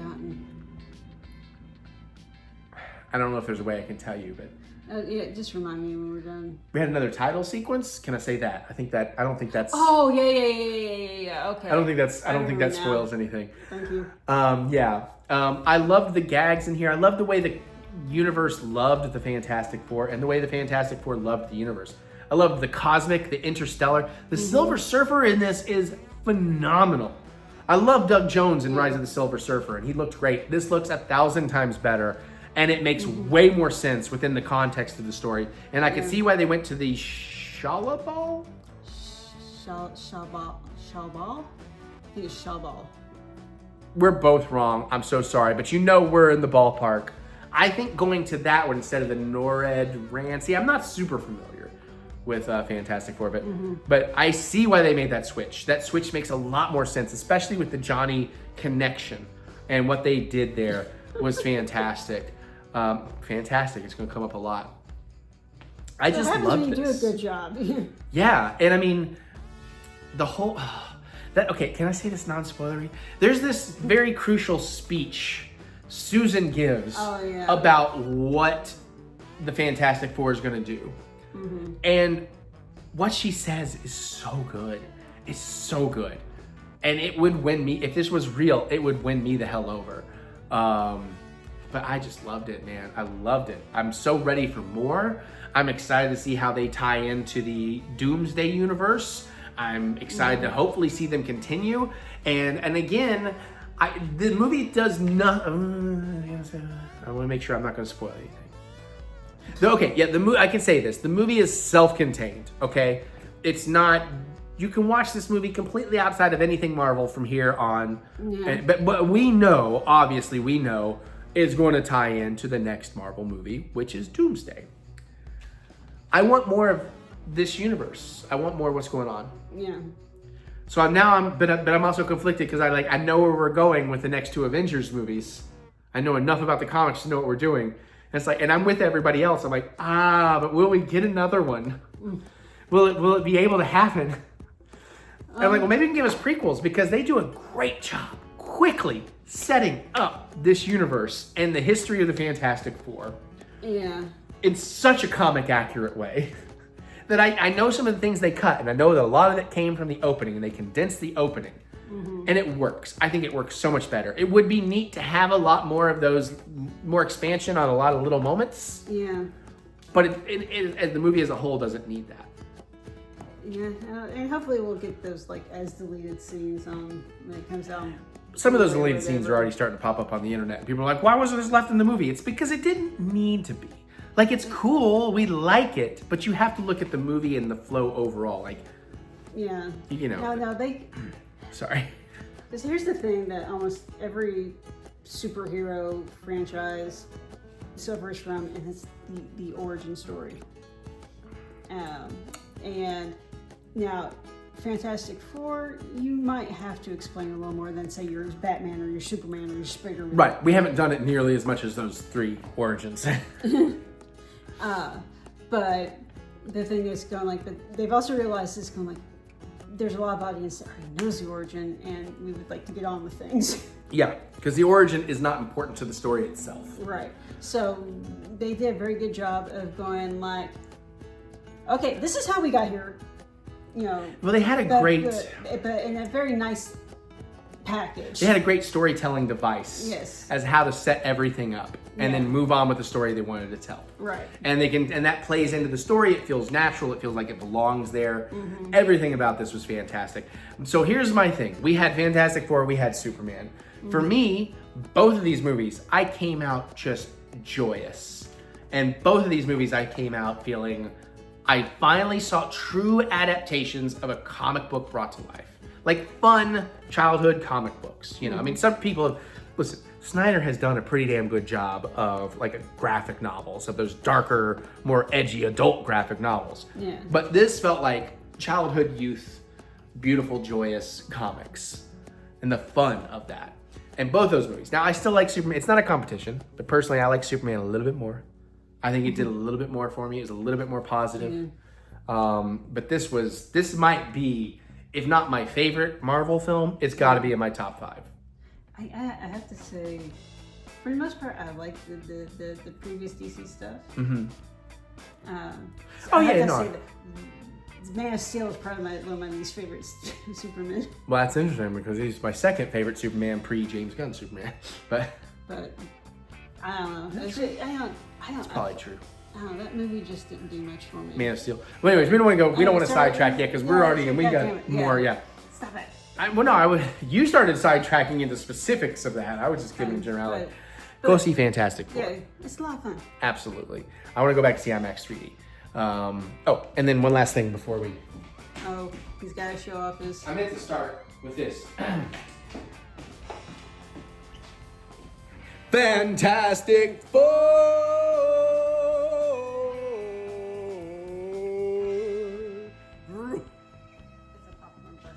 It is. It's not a great popcorn bucket in terms of being a popcorn bucket because that's how it works.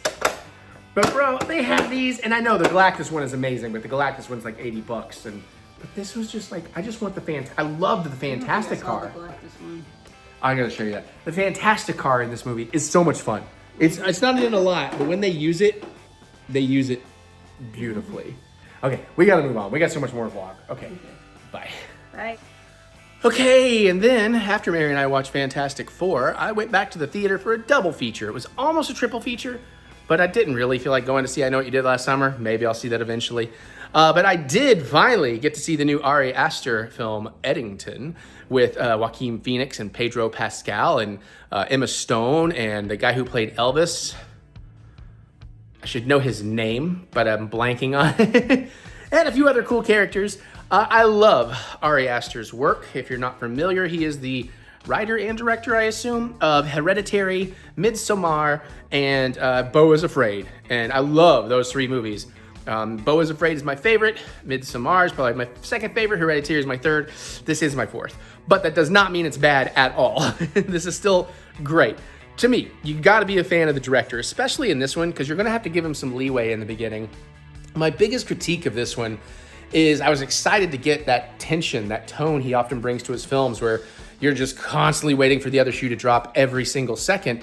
And I realized about 45 minutes in, it wasn't really happening. That feeling wasn't really there. It's a lot of character setup and world building, but it's interesting. It's not dull, you know? So, I mean, and you got great characters doing it, but somewhere around that hour mark, the magic really begins. And then it really, as expected, gets real batshit by the end in the best way. Batshit crazy in all the best ways.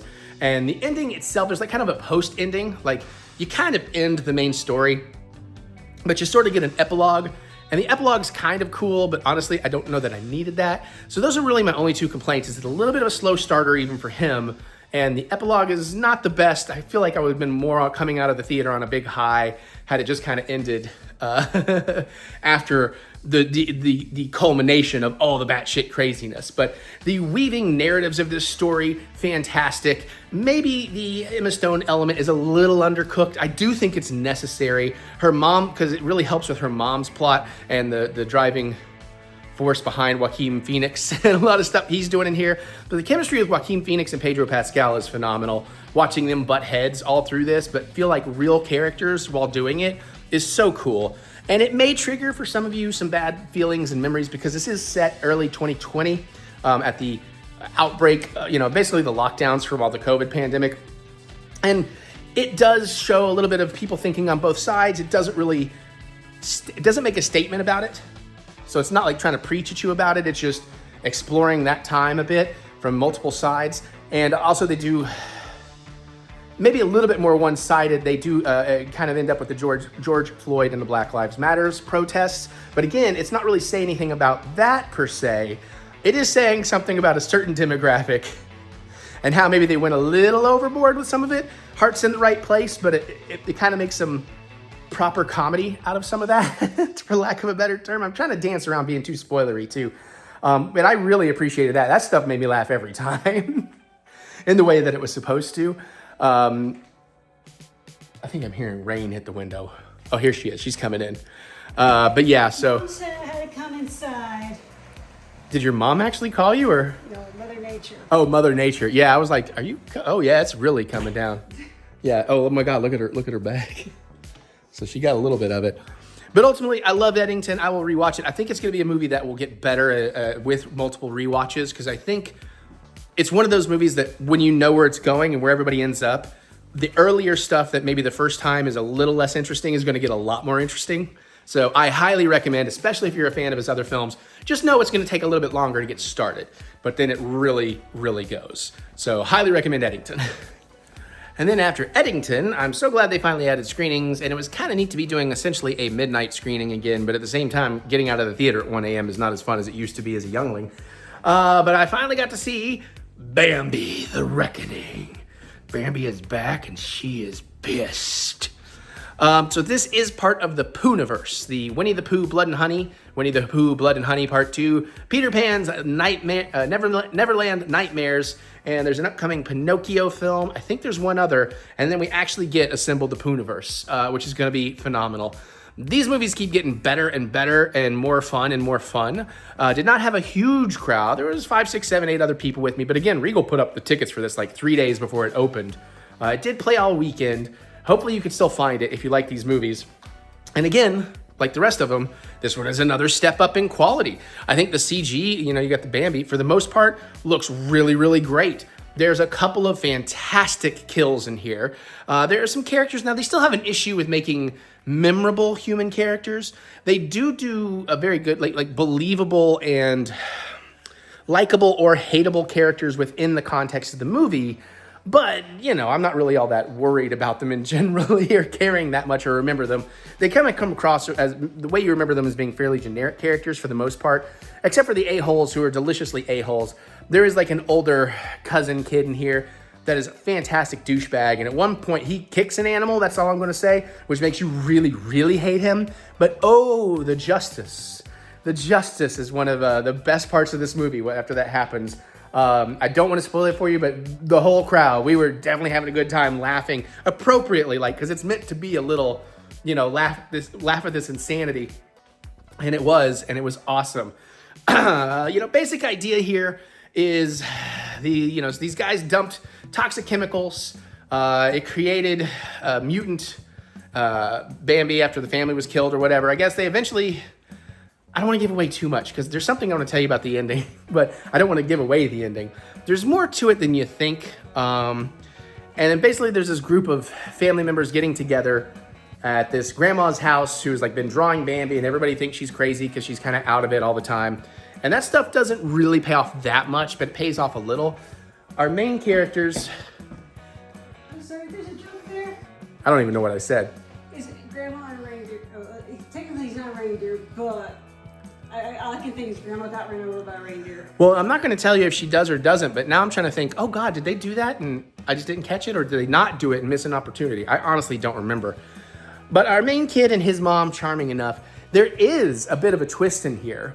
So basically these guys, they're trying to capture the mutant Bambi and clean up their mess so nobody ever knows this was happening with the chemical dumping. That's basically the premise. There is a pretty fun twist in here as to who's behind some things. Unfortunately, they backtrack it a little bit because I thought when it's first revealed, I thought they were going really hard with what was happening. But then it's more supposed to be like kind of a coincidence that something happened. But at first I was like, oh my God, what? Like I was legitimately like, what? But there's some just fun kills in here and just some fun messed up stuff and plenty of things to laugh about. And again, they're definitely low budget. Don't get to thinking it's not like millions of dollars kind of movie. But if you liked Blood and Honey 2, I still think that's the strongest for like the gore and fun.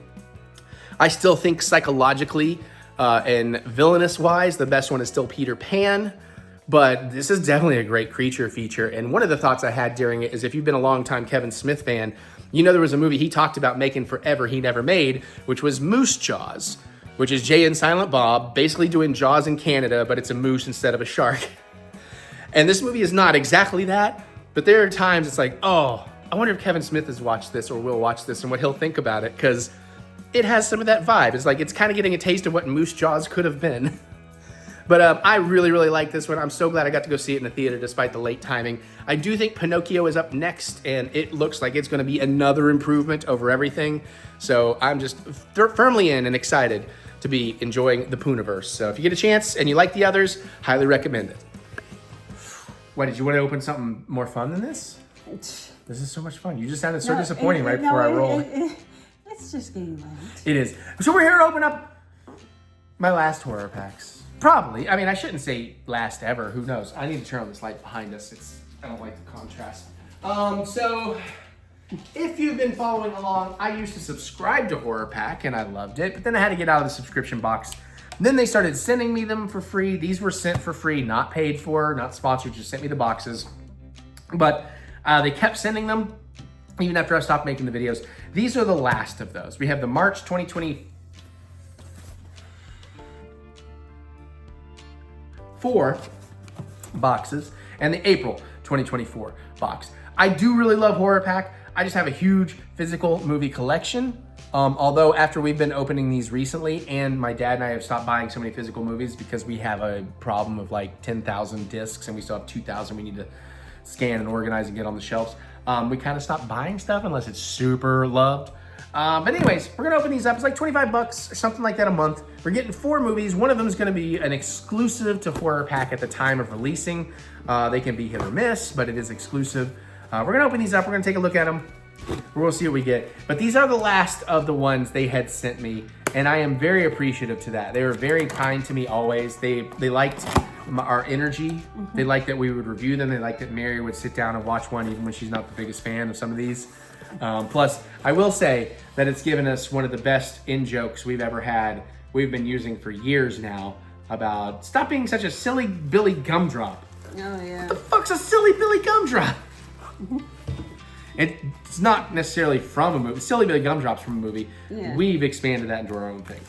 So we get 4 movies packaged like this. I'm going to look quickly. I'm trying to rush through this. It's getting late. We got to finish this vlog. I'm going to look at the spines just to find the Horror Pack numbered one. Okay. So we are in the correct edition. So I go, you go, I go. Okay. So let's see what we get. Starting with The Breach. Raven Banner. Raven Banner is cool. They put out a bunch of stuff. Executive producer / Okay. I don't know a thing about this one. I definitely don't own it. There's the front cover. Sorry, Mary, I gotta flip it. Maybe? And there's the back cover. Oh, that's a monster. Yeah, well, sci-fi monster. I would agree with you. Writer. Oh, this is okay. But this is interesting that like it's not actors or anything. From writer Nick Cutter, executive producer /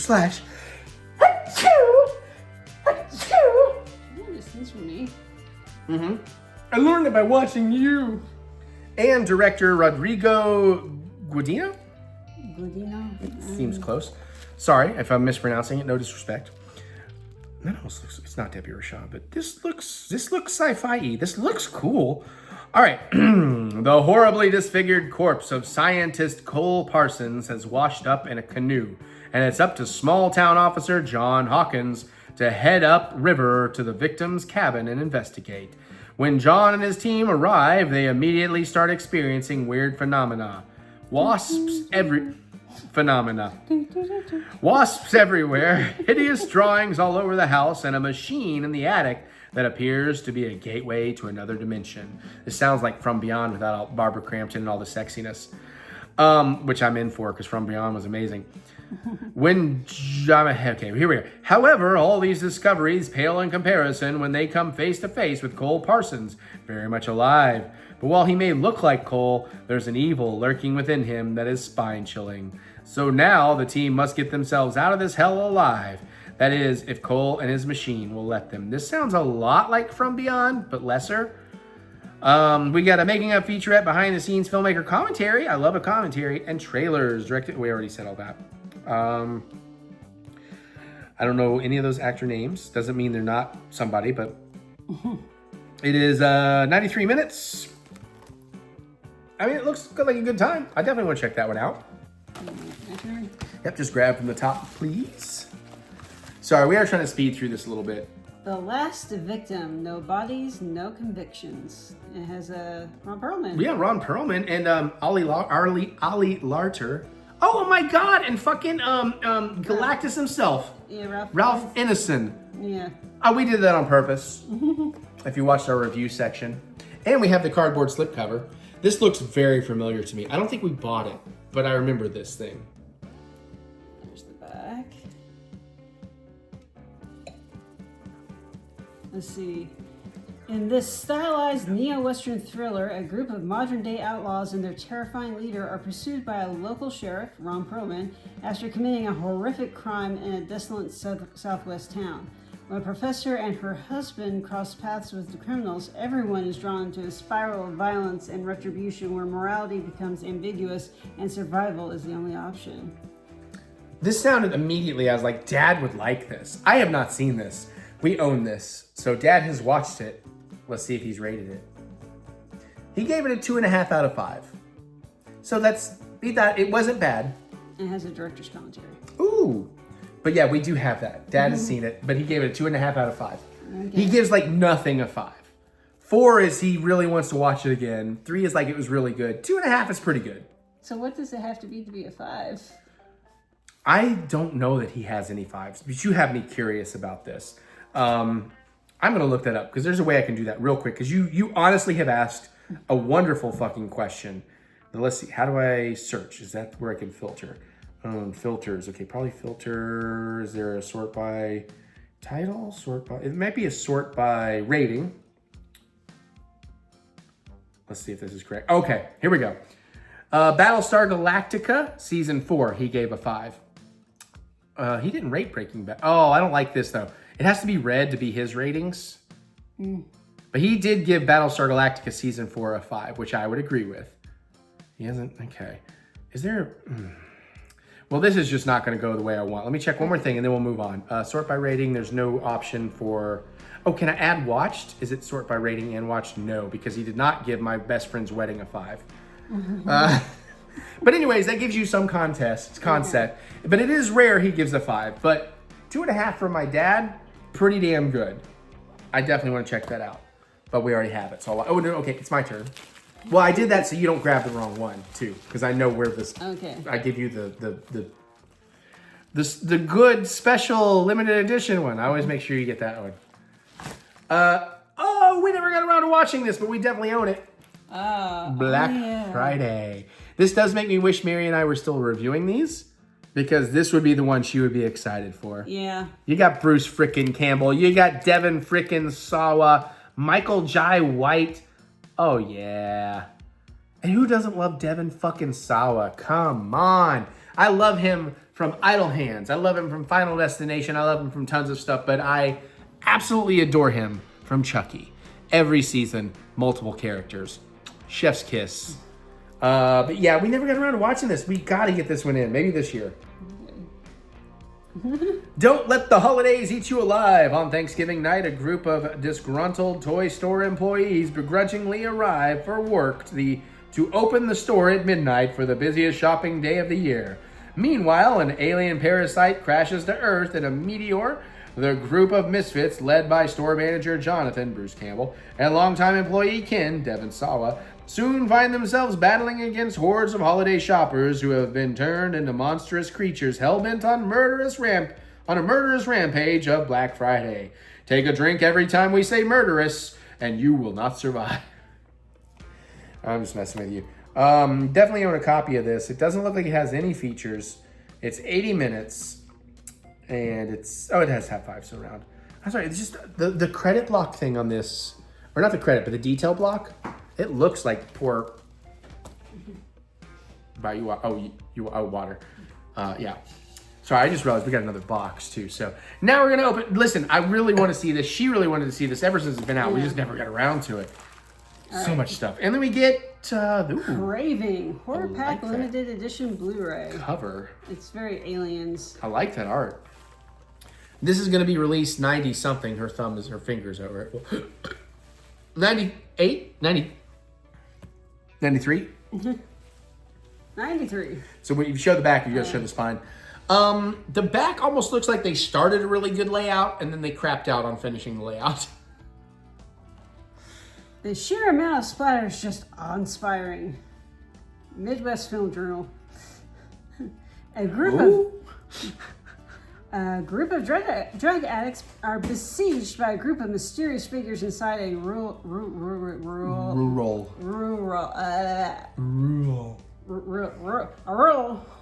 bar.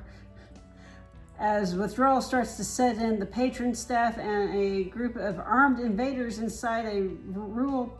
Why are you saying that word twice? Honestly, it's kind of like Black Friday that said, what was the word? It was murderous, like way too many times in the same blurb. Inside a rural.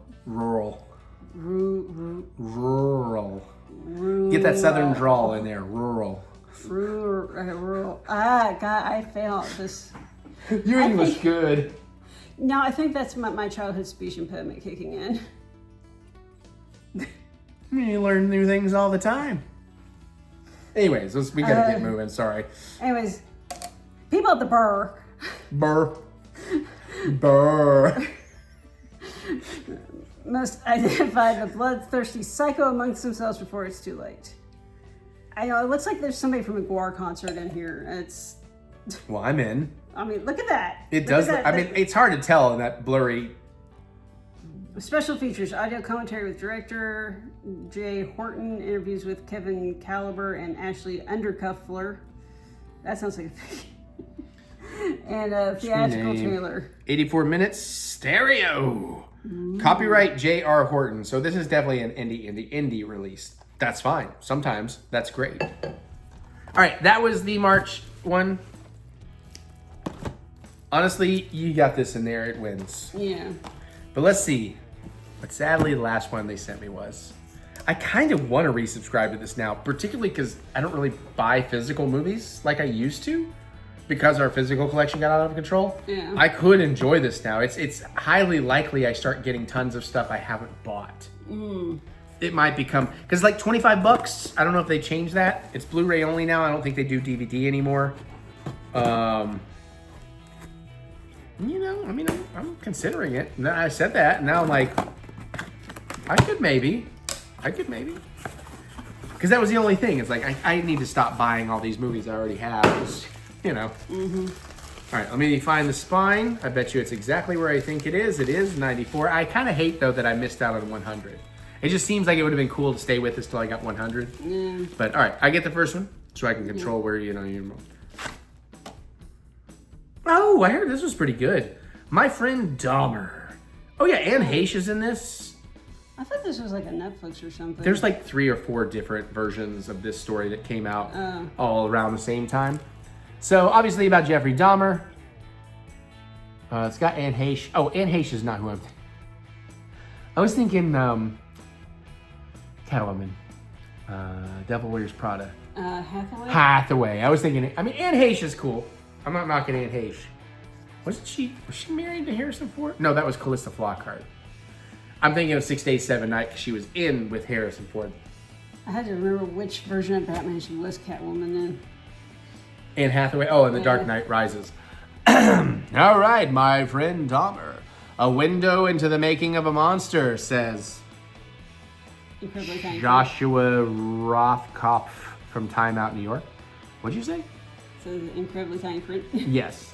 A warped wonder of a movie, says Peter Travers from Rolling Stone. Now, that's a name I actually do recognize. I love this first statement. Jeffrey Dahmer, Disney Channel's Ross Lynch. That just feels right. Is an awkward teenager struggling to make it through high school with a family life in ruins. His bizarre behavior at school attracts unexpected friends, a group of banned nerds who form the Dahmer fan club, headed by Durf Backdurf. I'm sorry, what? Headed by Durf Backdurf. Okay. I'm not reading that wrong. He is not. Who is Alex Wolf from Jumanji, Welcome to the Jungle.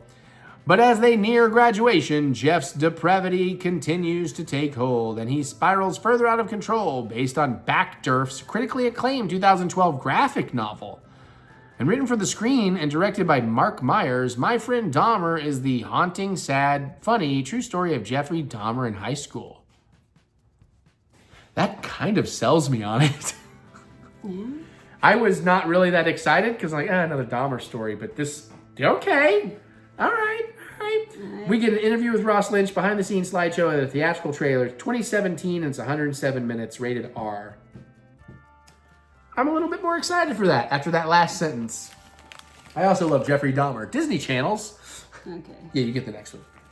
All right, we have Monstrous with Christina Ricci. Oh, I wanted to see this. The past can pull you under. It came out on Shudder when it came out, and I wanted to see this. I think I heard good things. Plus Christina Ricci. Come on. Come on. Come on. All right, let's see. Effectively Unsettling, Screen International. A terrifying new horror awaits Laura, Christina Ricci, Christina Ricci Rackman. and her 7-year-old son, Cody, when they flee her abusive ex-husband and try to settle into a new life in an idyllic and remote lakeside farmhouse. Still traumatized, their physical and mental well-being are pushed to the limit as their fragile existence is threatened. Don't see like any special features on here. No, you got a running time. Okay, I'll do it. 92 minutes, stereo and surround. What is the year? You can't just copyright and not tell me a year. That's stupid. A film by Chris Siverston. It has copyright Monstrous Film Productions. It does not have a year. Come on, man, give me a year. It's PG-13. Fuck off. All right, your turn. Do you want me to read the special one this time? And you do the other one? Sure. Then you go ahead, but grab underneath.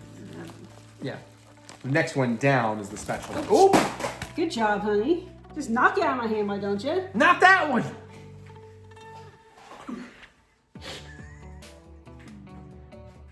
Vow to survive till death. Megan Fox. I really wanted to see this. People talked about it. I know this story because I watched Amanda the Jedi do a video on it. It sounds pretty interesting. All right, this is a pretty good get. I know nothing about this. This is a pretty good. This is a pretty good box.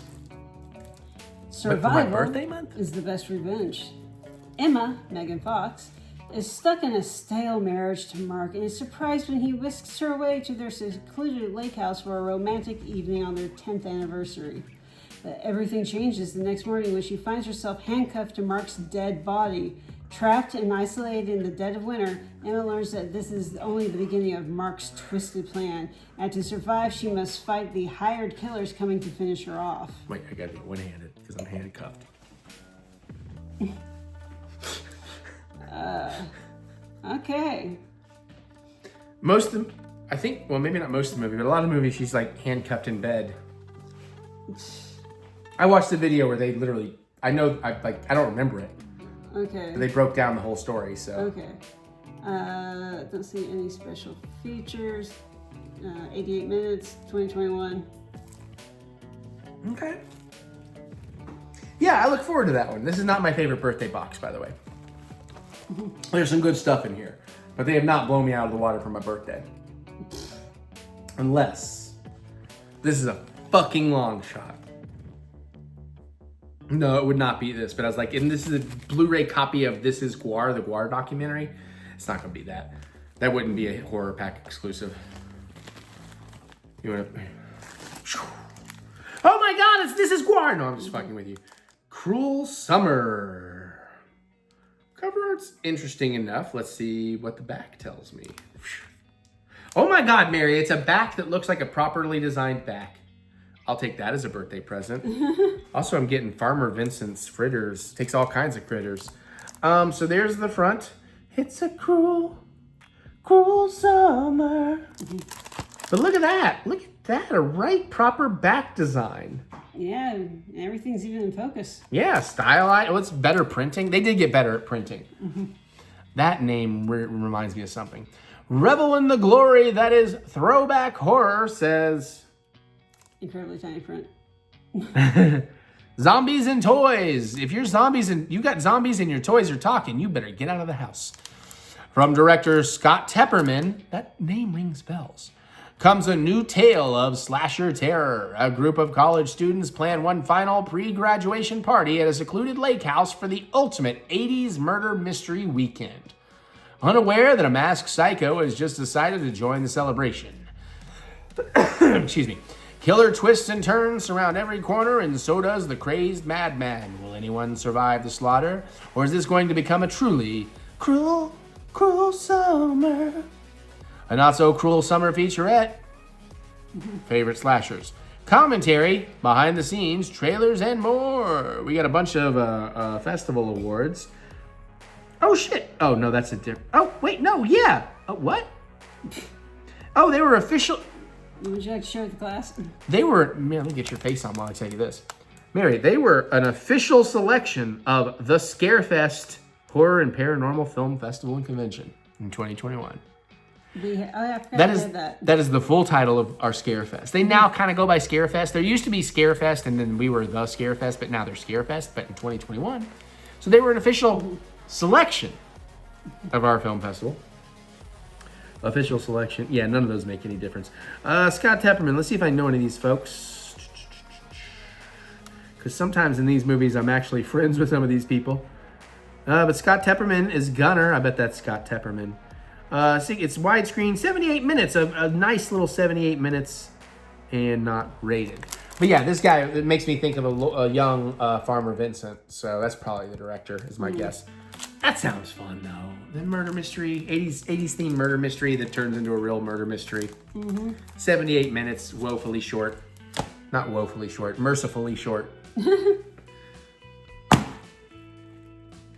That was a Smurf.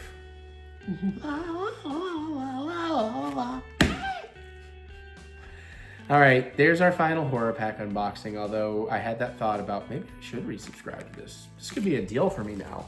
But then I'm like looking, it's like, I don't know, man. Sometimes it's a hit or miss. Like, do I really? But yeah, really? We'll see. Thank you, Horror Pack. Thank you for sending me a bunch of stuff. I'm sorry it took me forever to open these last boxes and they didn't come out as individual videos. We got more vlog.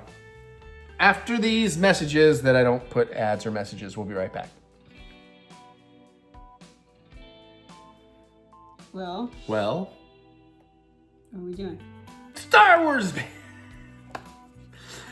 All right, so you may be without our Disney pen unboxings for a few vlogs, a vlog or two. I don't know. We'll buy some more on our August trip. But we have our final that I have currently purchased Disney blind box mystery pins. These were new when I bought them, and I only bought 2 and probably never again. But we have Droid mystery pins, Droid Depot style. C-3PO, R2-D2.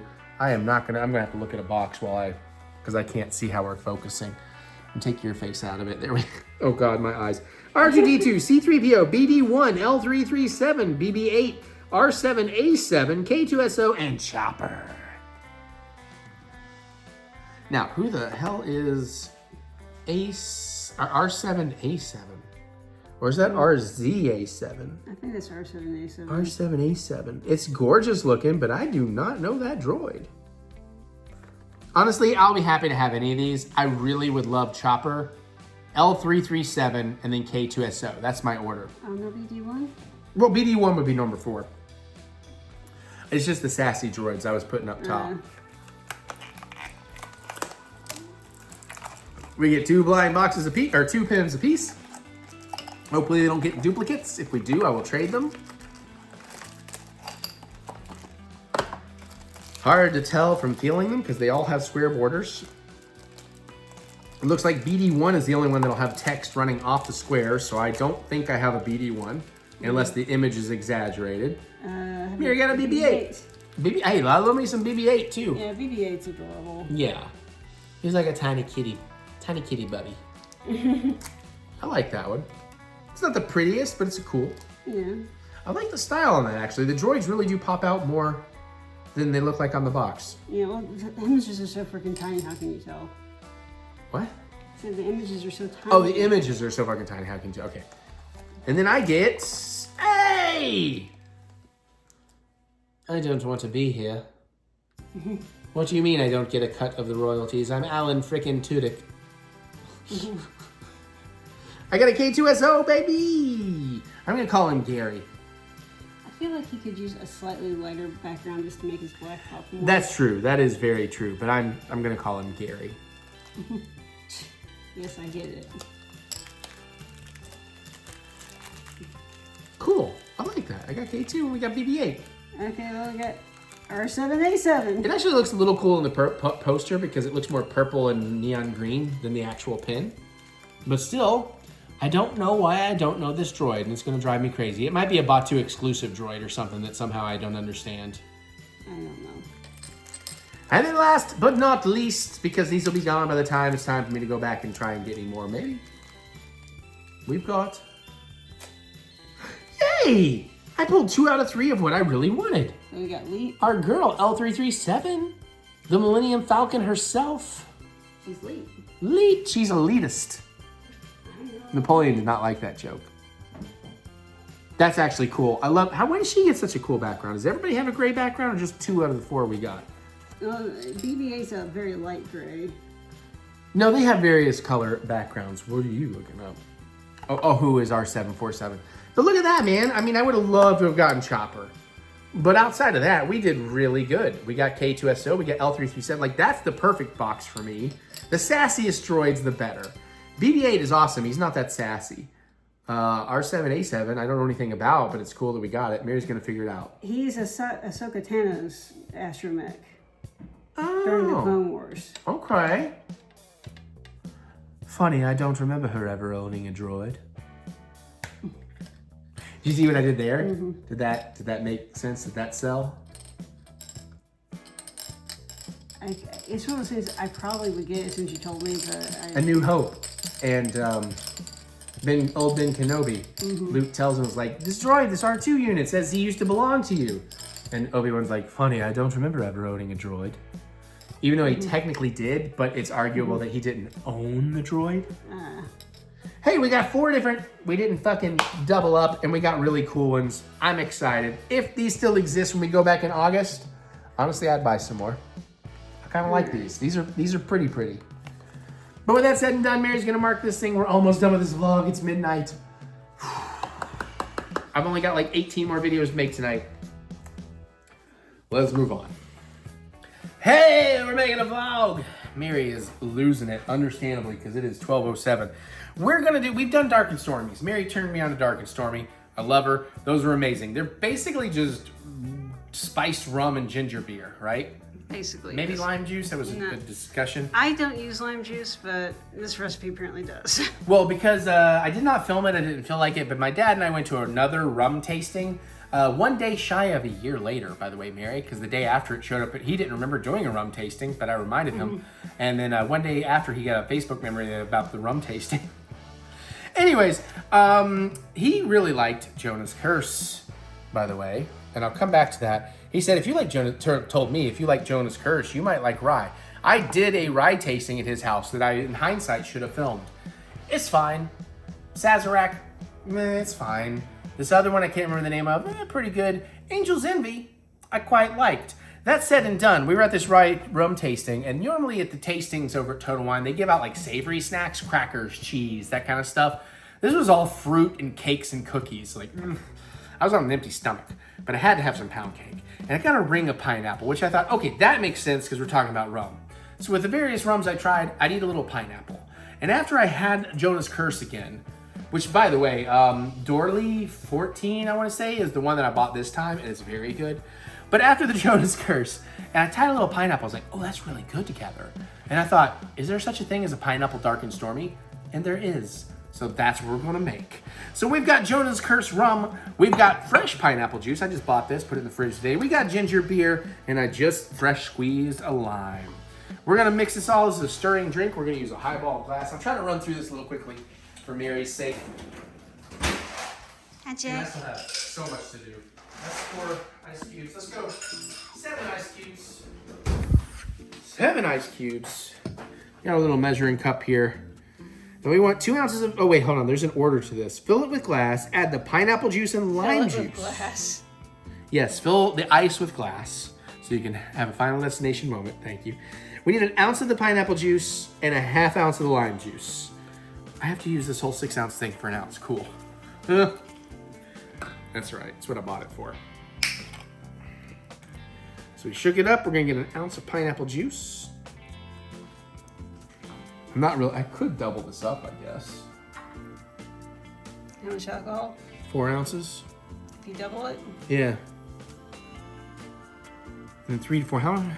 3 to 4? That's like I said, let's just fucking double it up. Hold on, I'm gonna take a little ice out of here. We'll keep that at 5 ice cubes, just so I get a little more use out of my beverages here. We're gonna double this. So we're gonna go for 2 ounces of pineapple juice.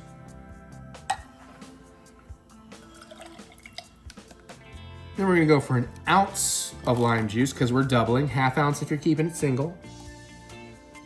If you're one of the single ladies.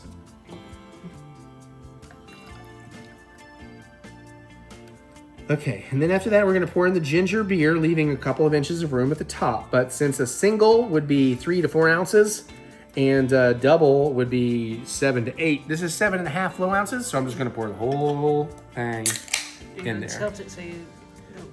Thank you. I was not thinking about that. Sure, as much as your carbonation as you can. We might have to take some ice out. I think we'll be okay.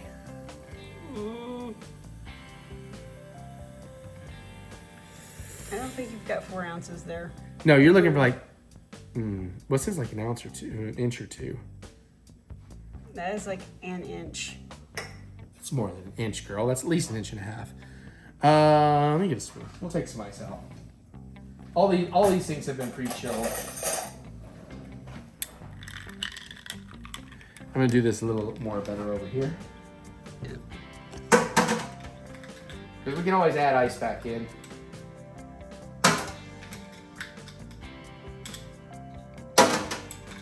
We'll leave 1 cube in there. That's definitely enough room for 4 ounces. I'll leave the spoon in case I'm wrong. Jonah's Curse, very similar to Kraken.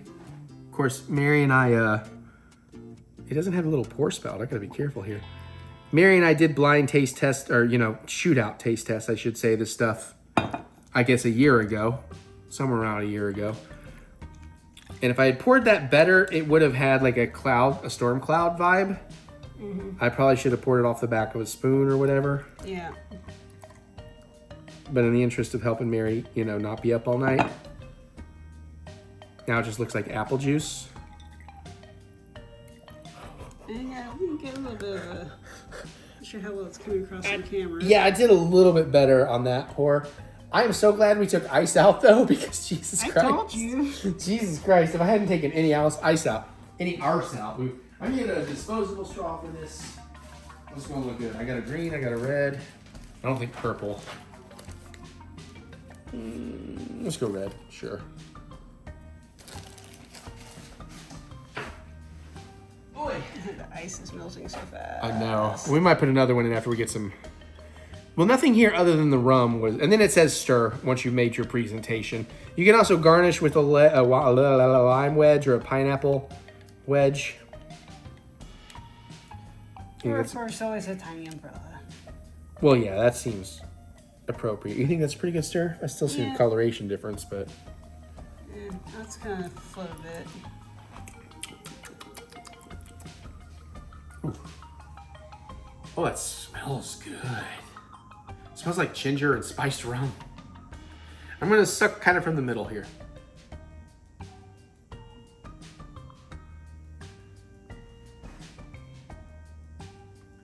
Yo ho ho. That might be one of the best cocktails we've ever fucking made. That is fucking phenomenal. Would you like to try? I mean, that is really... I will try, although I will say it has pineapple in it, so... I know, my you're probably not mileage may vary. You're not gonna like this as much as me, but it's not super pineapple-y. The lime really cuts into the pineapple and makes it something. I did suck from the middle. I don't know if that's gonna make a difference, but that was fucking delicious.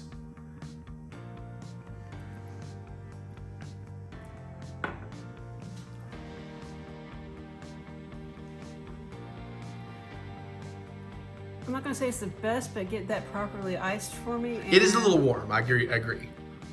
And I'd be down for that. Right? But it's not pineapple-y. It's not lime. No. It's the spice part of the rum is really shining through. Yeah, but not like it tastes like spiced rum. Like I don't know what to explain what this tastes like because it doesn't taste like anything specifically. Well, it's just I feel like you're getting like the warmer notes of like the actual spice. Yeah, exactly. With the ginger and whatever else. And a hint of fruity, citrusy. And a little bit, yeah. But I don't think one thing is overpowering, right? Like that is really well balanced. Yeah. And blended beautifully. Oh man. I do agree it could stand to be a little more chilled if our rum had been chilled.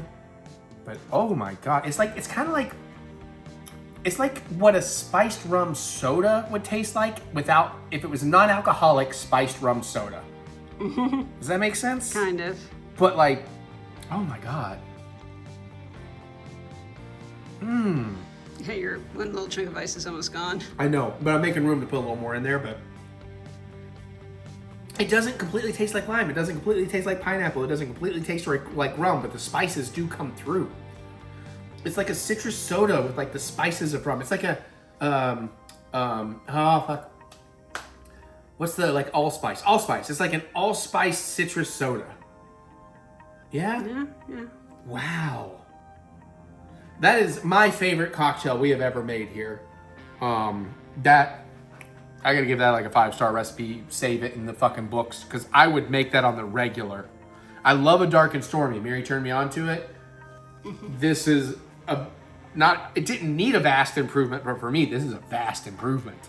Hell yeah. I'm so glad I made a double, because that shit's delicious. All right, we gotta go, because Mary needs to go to bed.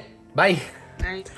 And there you have it, a very long day. It is 2:45 in the morning because I just did a RoboCop bonus episode of great success and trophy hunts for the membership side of my channel. If you're interested, $1.99 a month, lots of extra video game Let's Plays.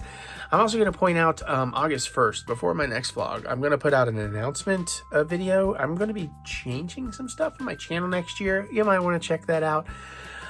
Hopefully you enjoyed this vlog. It was a good time. That drink was amazing. I'm going to make that drink many more times. It was so good. And we had a great time.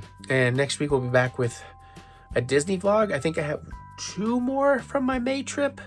And then it'll time out by the time we do our August trip. Once we get right after we get back from that, you'll have a Horror Nights vlog and then Disney trip, blah, blah, blah. You know, every other week.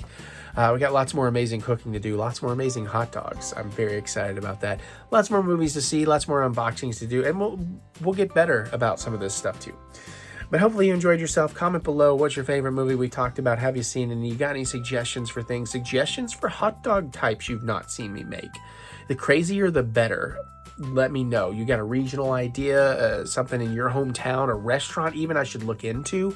I would love to hear about it. So definitely geek out below. Let me hear what you have to say. Other than that, you can click the thumbs up button. Give me the good old thumb of encouragement, as I do love to be encouraged. And remember, I don't have, okay, hold on. I got batteries and cables, and I've got to organize some things. Remember that we'll get through this. We'll get through this together.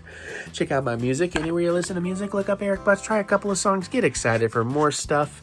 And video game Let's Plays, cooking, food videos, filmmaking coming. I'm excited about that. Follow all that right here, or go to ericbutts.com for all your funky butts fun. Plus, there's more with the links in the description below, so click that see more button to see more butts. On that note, I gotta get out of here so I can dump all this footage into my computer, edit this completely, edit 4 trailers completely, edit this Let's Play completely, get the Let's Play completely rendered, exported, and uploaded, and get the trailer completely rendered, exported, uploaded, and text and scheduled for tomorrow. The Let's Play is for the membership side. I can wait and schedule that tomorrow. And then maybe try to get close to 10,000 steps on the... Oh my God, I need to sleep because I have to get up early tomorrow because we're going to Louisville to see The Wiz. I love y'all. I got a huge life. I'm so fucking busy. I love it, but it's also like, ooh. I'll see you all later. Bye. I love you. Hot dog!